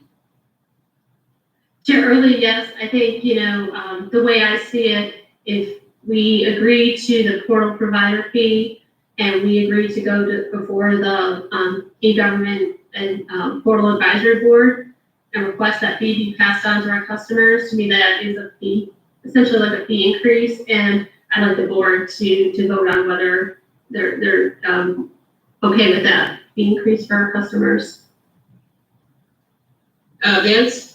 I have a question. Can it be split up like 50 cents this year and 50 cents next year to try to ease, kind of like as a compromise, something you go to NIC with, but even if it's with the agency, so it only goes up 50 cents in 2021 and then the full $1 in 2022. I don't know if that's something that would maybe so, voters don't get so upset. I mean, I know it doesn't seem like a lot, but, they always think they're getting beaten to death anyway, so trying to lessen the pain, I don't know if that's, or maybe it's something you can compromise with NIC, since they gave you such short of, said, hey, can you give it half this year and then, the full $1 the following, just something to consider. So Chair Early, Member Casanova, by all means I can keep negotiating with NIC. My understanding is they're looking for this $1 to be uniform for all agencies across Oregon. But in terms of whether we can negotiate us absorbing the 50 cents and the customer paying 50, that's probably a possibility. I'm not sure how much room there is for negotiating for NIC to accept less than the full $1 they're looking for. But definitely, there's probably a way we could ask to, like I said, absorb half and pass on half. Craig? So if I understand it correctly, Rachel's looking for guidance from the board as to whether to either cover this cost from our customers or fund it ourselves. So I'm ready to make a motion. I'm not sure which way I want to go, but I'm ready to make a motion. Well, let me make a motion that we pass the cost on to our registration customers. The fee would be to everyone that uses the credit card portal, so you'd be passing it on to guides, outfitters, anybody who uses the Marine Board portal. Yeah, that's what I'm proposing. I don't know if I find that's the best option, but that's what I'm proposing in my motion. I like that, I provided that we can get a bit more information. When this might go into effect, is there room for negotiation, how to be, like, I just, much as I don't want to pass it beyond, there's also maybe Marine Board program be cut or not funded because of the shortfall. Do we have a second to Craig's motion? Sorry, I'm gonna second. Okay, Colleen, I wasn't sure if that was a second or not, so I didn't hear that part of it. Okay, is there any additional discussion? Laura? This is gonna impact a lot of people when we start talking about some of the, like the waterway access permit, the short-term ones, not the full year ones, adding a dollar transaction fee onto that, it's like a 20% hit or something. But it also seems like this is a statewide problem. When we're talking about at least 19 agencies that are served by this provider, the whole system. So, I think we have to do something to protect ourselves and to not lose money this year, but I think there's a whole bigger thing, discussion that needs to happen with DAS or whoever on these kinds of services for the state, because transaction fees and all this stuff are escalating, but the actual labor costs of providing them are going down. So it's all about profit for these companies.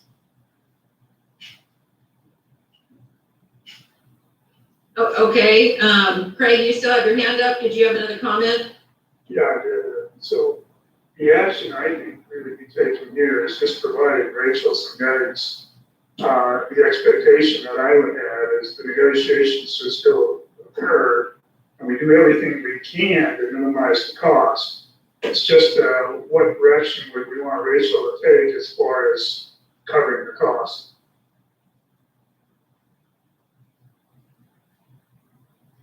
Okay, so the motion in front of us is to go ahead and pass the fee on to our customers after Rachel has done some investigation into negotiations. Okay, does anybody have anything else to add? All those in favor of the motion, please say aye. Aye. Aye. No.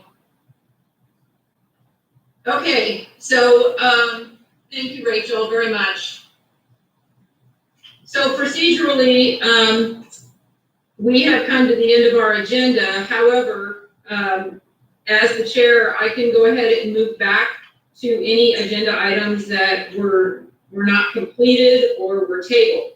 So at this time, I would like to move back to item E and bring back from the table item E and get this addressed by Director Warren. And then we can decide if we want to bring it fully back off the table and take some kind of action today. So hopefully Josh is still around too. All right, Shirley, I'm sure Josh is. First off, apologies that I had to drop off to take a meeting with the legislator and missed what I'm sure was a robust conversation. So I guess what I want to do is go back to where I started, which is I wholeheartedly support the staff recommendation that the board take action today and support the staff recommendation.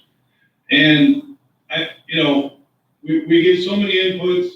The board has heard so much information about this, but I think I'm going to talk process for a second. We, the staff of the Marine Board, we do good public policy work. And the reason we do good public policy work is to avoid situations like what happened today, which is the last minute a group throws out a proposal and tries to unwind several years of work that we've done with all sorts of groups.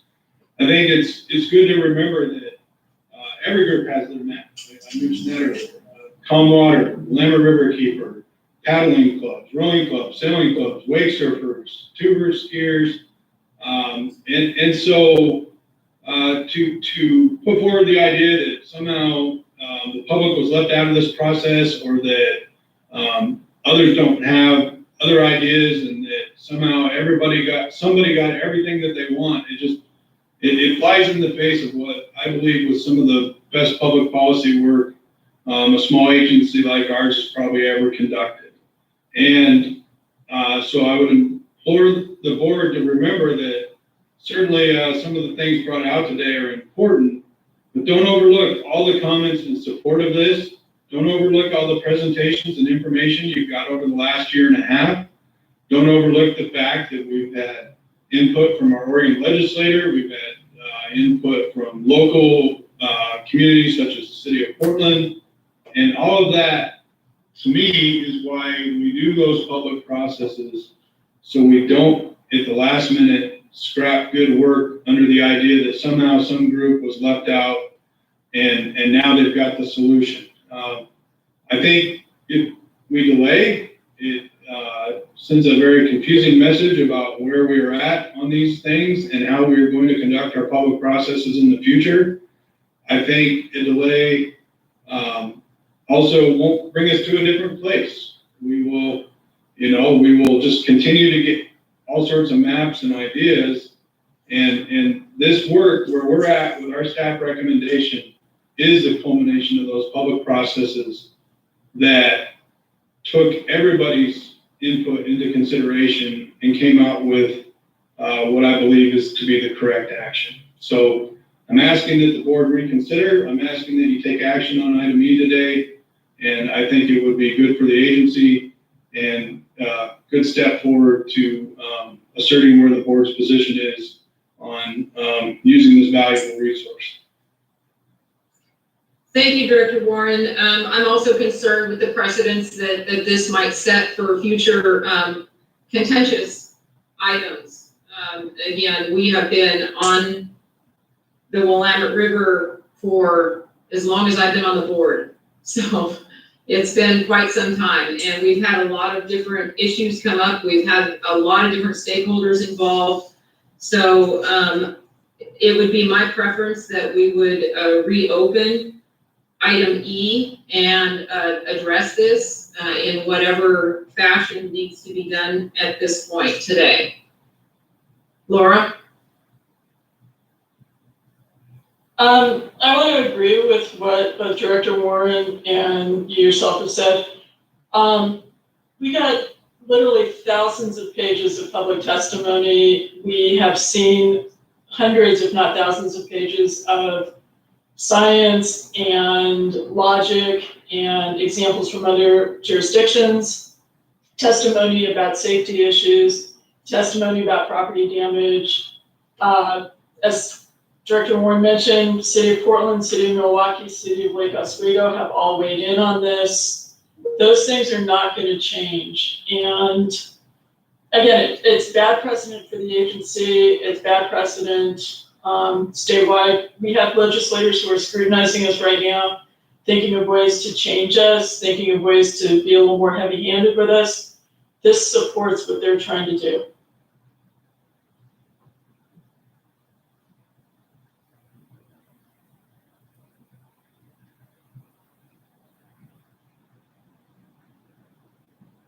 You're muted, though. Dennis, go ahead. Okay, there you go. So, again, we understand all the work that was done, and we've read all the testimony. Lord knows there's a lot of testimony. But just because some rules that were made in October weren't the greatest, and this proposal would be a better option, I think we should look into it. I think there's precedent to look into this new proposal as a better way of coming up with the same goal. And as you know, we had 3 board members that thought the thing way, and now we're going backwards because Director Warren decided to interject and try to manipulate, and I don't think that's right, to be honest. So Chair Early, I just want to circle back on that. Member Castronova, I do take some exception with any idea that somehow the public wasn't involved in this process. That's something that is important to me. It's something that I've always considered to be a foundation for how I want an organization that I'm a part of to run. And, you know, I guess what I'm trying to explain is these groups have had so many opportunities to put those forward, and there's been all sorts of iterations of those. And where are you going to let it end? I've seen so many maps, you've seen so many maps, all sorts of groups have ideas about how to share this water. None of them are the same. So here we are in the final hour and a group's got another one. And I can tell you that a group will have another one. I can tell you there's probably groups already out drawing up more maps to counteract the maps that you're talking about, which is, again, why we do public process. It's why we culminate in the work that we do in a rule recommendation, is to avoid situations just like this. So if you view that as manipulation, fine. I view it as being, I guess, true to the public processes that I support and always try to encourage in an organization that I'm in. Well, I would just counter that your own rules committee, the majority of them were against these overreaching rules. And that's what I'm pointing to. Why have a RAC group when you're not gonna listen? I mean, that just seems redundant to me. Similar to what I've been in a working group before being on Great Board. It just seems like a waste of time for a lot of people involved. So is there, right now we have this item E on the table. And so if there is a consensus, or if there is a majority that would like to see it come off the table at this point and go ahead and deal with this, then we would need a motion to be able to do that. Josh? I just very quickly want to interject. If the board desires, I have visuals of the current proposal and the new proposal side by side. Now, albeit it's crude because staff and I worked on it in the last half hour, but if that would be desirable, I can get that up on your screens.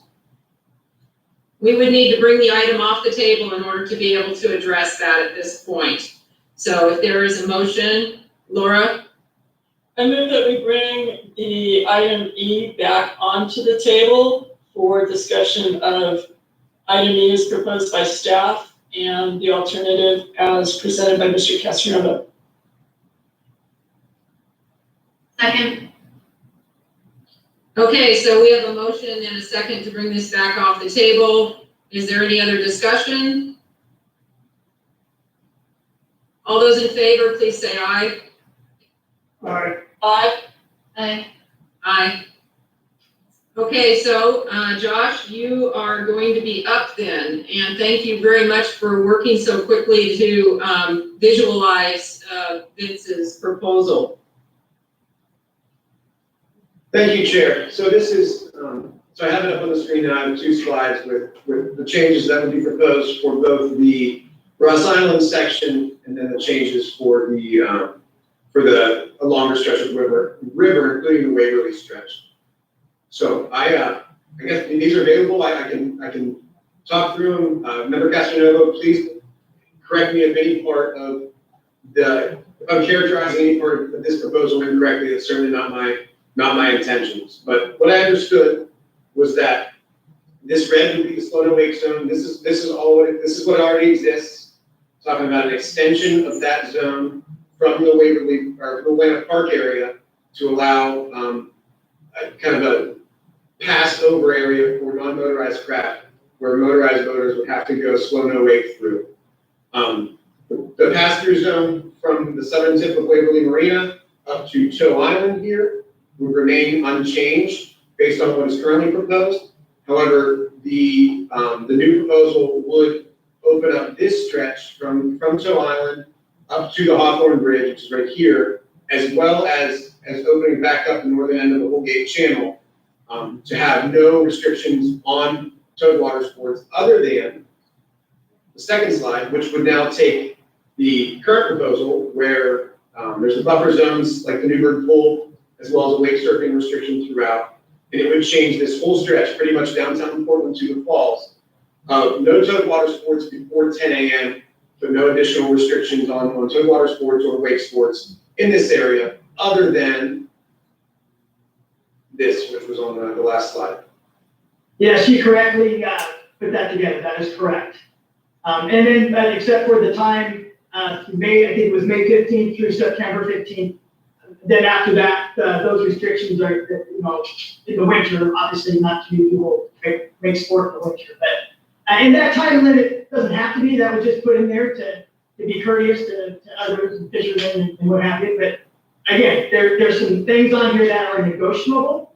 The 10 a.m. could be moved to 11 to give paddlers more time. You know, those are things that can be tweaked during the rules process.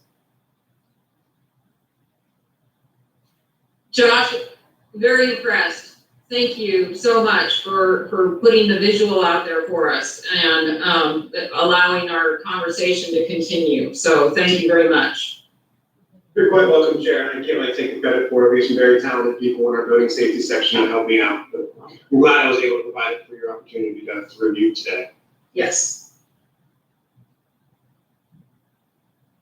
Okay, so discussion regarding item E then, the consideration for the rulemaking, now that we have the new proposal visual out in front of us. And we have all of the public comment that we've received. We have several other documents, rules, a long procedure here.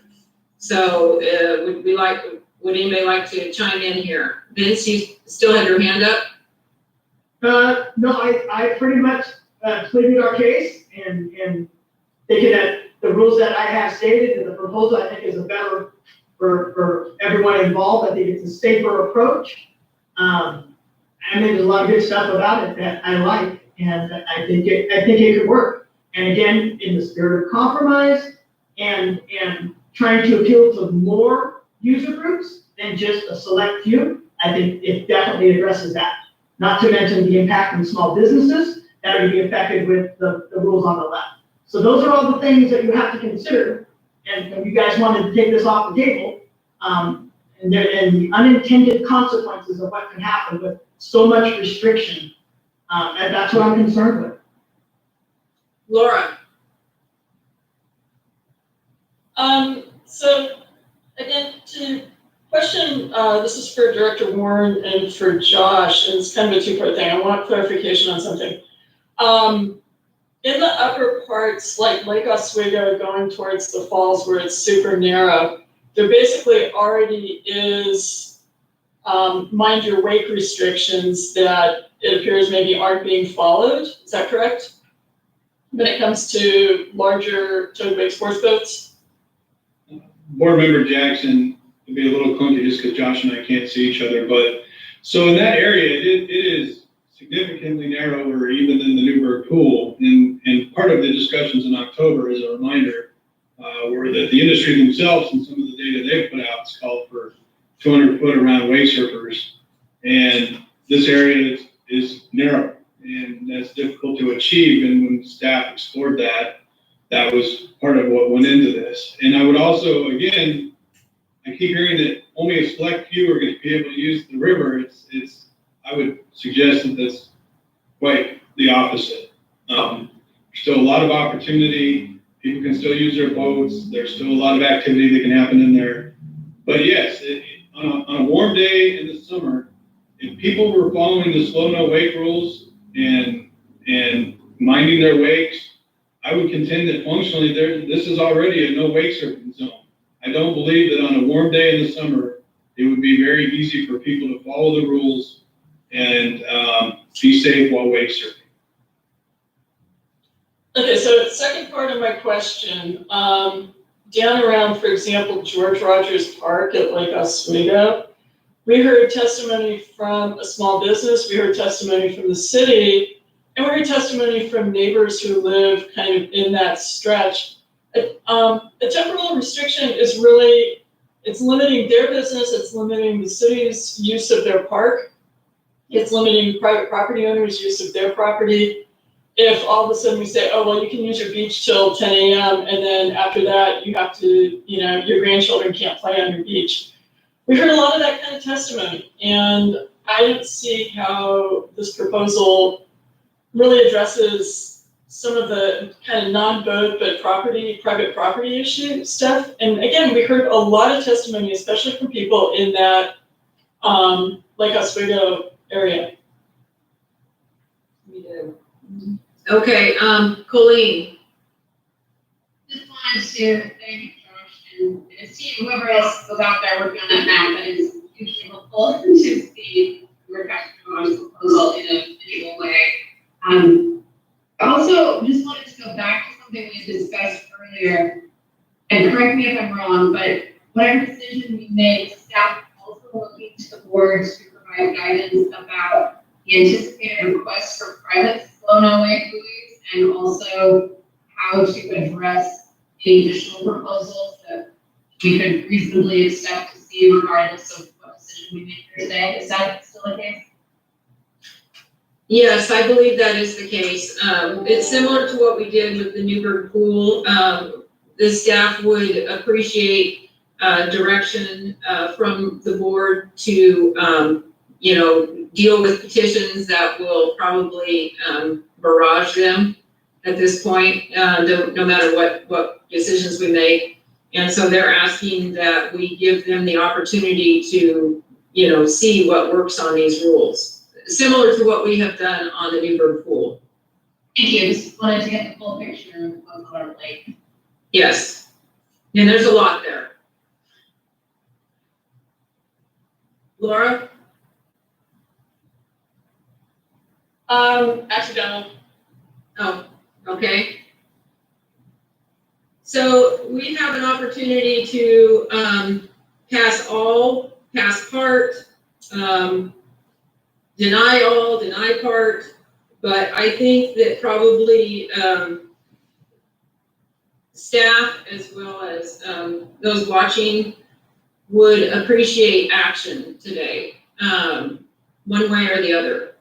And now that we have seen the visual, how's everybody feeling about making a decision of some sort today? Laura, your hand's up again? It is, and for this time it's for real. I would like to make a motion that we pass item E as spelled out in the board book and presented by staff.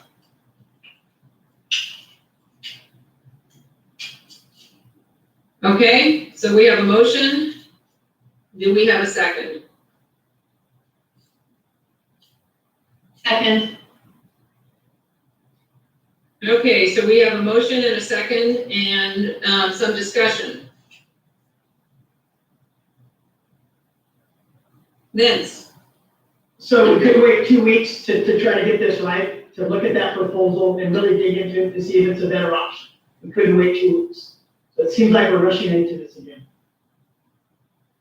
Not just like we could wait 2 weeks. Well, I think that, having Josh put this together so that people could visualize it was pretty helpful, and that's really kind of what we were looking for. We just didn't think he could do it in half an hour.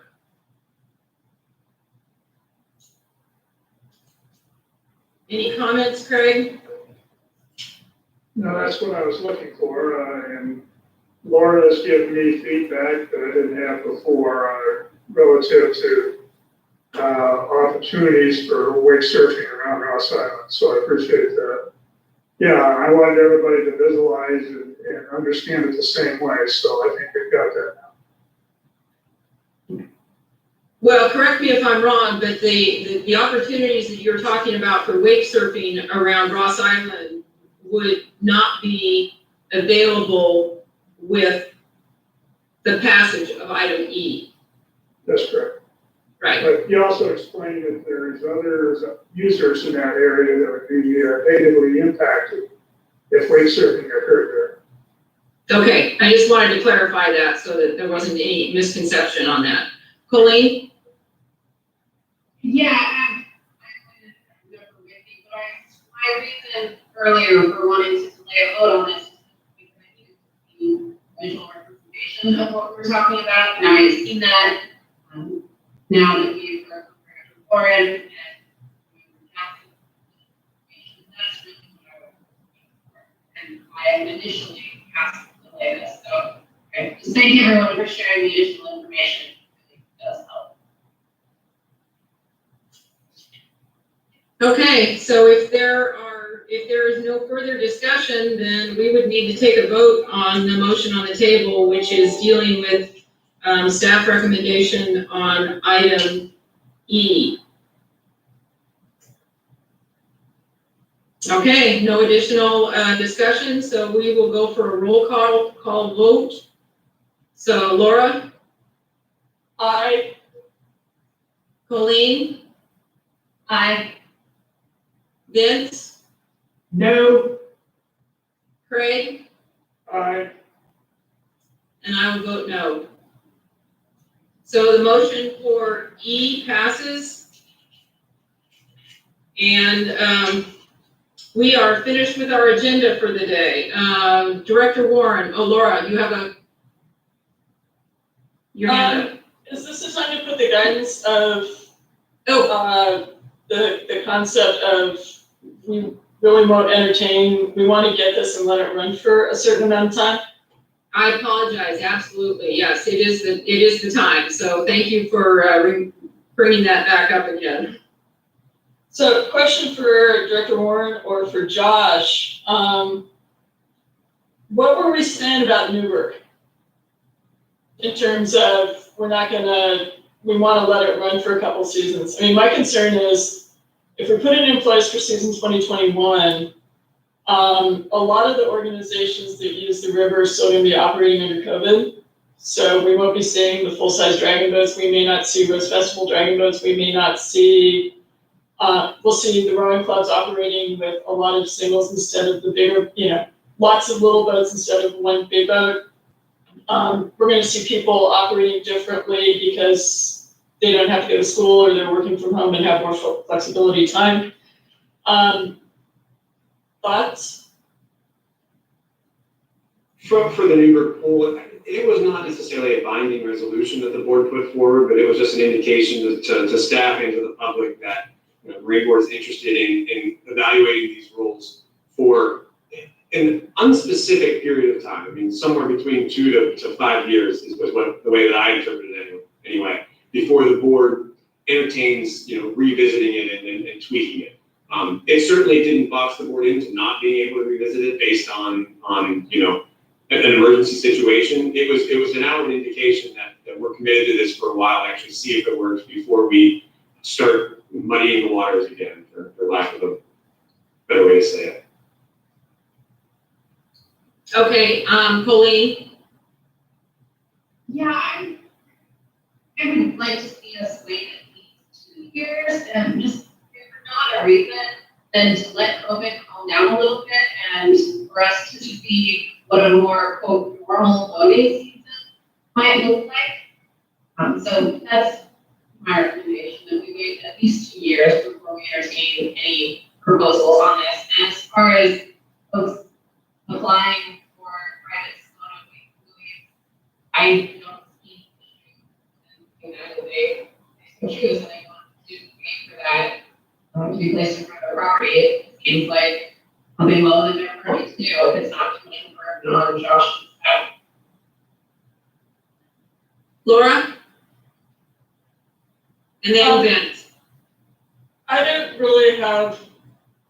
haven't had time to think about the issue of the multiple buoy thing, but I kind of agree with Member Moran on we need to have a legitimate boating season. So whether that's 2 years or 3 years, I'm not sure. The other thing is, like we've said before, the whole education and enforcement component is something that is underway, it's growing, and I think we need to give, especially stuff that may be coming into us in cycle 1 from the Waterway Access Grants about education, give our law enforcement and give our local governments a chance to try to beef up our river law enforcement. So yeah, at least 2 boating seasons. Vince? I would like Josh just to clarify exactly, what was just voted on as far as the rules, as people that are watching that are confused. So could we have kind of a recap, of, item E and what that all means, please? Yes, I can do that. So I'm going to share my screen again. Thanks, Josh. Okay, so you should be looking at, and this was in the board book, that you already received. This is what we sought public comment on. So it's kind of a two-part rule package. The first one being a pass-through zone that will start at the Waverly Marina in the south and then go downstream to the Hawthorne Bridge in the north, a distance of approximately 3.9 miles. So a pass-through zone is an area where all watercraft can pass through at speed, but no one shall participate in any sort of water sports, and it also is prohibited that jet skis play in those areas. They can pass through at speed, but it's not an area for continuous operation, donuts, things of that nature. The Sloan Lake Zone extension, the Holgate Channel, that was passed the last board meeting, that's still in place. So that makes all this hatched area slow no wake throughout the season. The pass-through zone from this 3.9 miles is only in place from May 1st to September 30th. So the other part of that proposal that was just voted on was buffers for docks in the stretch between the Waverly Marina and upstream to Willamette Falls. In this area, slow wake zones will be in place within 100 feet of all docks and other on-water structures. Outside of 100 feet, water skiing can occur. Outside of 200 feet in this section, the towing inflatables and wakeboarding is allowed. Due to the river width and all the docks, in this stretch, wake surfing would be restricted year-round. Okay, thank you, Josh. Thank you, Josh, really appreciate that. Okay, so do you need, is Director Warren there? Do we need to vote on the direction, or are you pretty clear about what the board direction is as far as the petitions and the buoys? Chair Early, members of the committee, Josh raised his hand, and so I won't answer for him. So I feel like I got half of it in regards to the timeline. I don't know if I'm clear on the buoys. And like I said, this is a difficult conversation, and there's pros and cons to both sides of it. So I don't know if I need a board vote necessarily, but I'd like clarity from all of you on whether you want staff to permit 100-foot slow wake buoys when they're applied for, or if you'd like us to push back on that. And if so, if we push back on it in some scenarios and not others, maybe what parameters you want to be considered. And the thought here is, so I have the Lake Oswego stretch up on my other screen right now. Places where the river is less than 400 feet wide and there's private docks on both sides. 2 slow no wake buoys off of each of those might create a 50-foot channel in the middle of the river, and that could be construed as a navigational hazard. It could also promote people following the rules. So it's a difficult enough decision that I wanted the board to talk about it. Well, I think the buoys, based on the number of docks that are in that area, could definitely cause more of a navigational hazard, not just for power boating, but also for inexperienced, non-motorized vessels going through there. I mean, as we know, a lot of people that are just learning how to paddle or learning how to maneuver their small craft may not be able to move out of the way when all of a sudden they realize they're going to hit a buoy. So we certainly don't want to have additional safety hazards out there.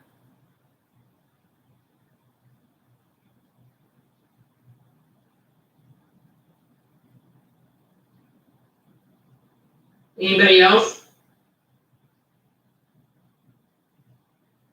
Okay. And as far, Josh, I think that's the only feedback you're going to get right now. Laura? I want to look at a map a little bit, but I kind of concur with Chair Early that at some point it's kind of like what in transportation planning they call like signage clutter. That at some point you get too many signs, it becomes too conflicting and becomes a hazard. So I want a little bit of time to maybe think about it.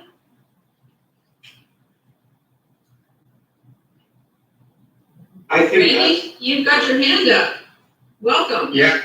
Thank you, Chair, early members of the board. I think there's a component here I hadn't really thought about it earlier, especially in the narrow sections of the river where some of these buoys would be maybe encroaching on the channel if we start to have some bump ups against U.S. Coast Guard concerns. So part of this discussion needs to be for me to sit down with Sector Portland or MSU Portland and talk about what their concerns might be related to placing of these buoys in the waterway, because they're not going to fit their private aids to navigation regulations as well. So I need to get a better understanding of that, and I'll work with Josh on that. Okay, thank you, Randy. So, maybe that's enough guidance for right now as far as the buoys go. And then, because we definitely want to defer to, law enforcement and also U.S. Coast Guard regulations. And then, is that okay, Josh?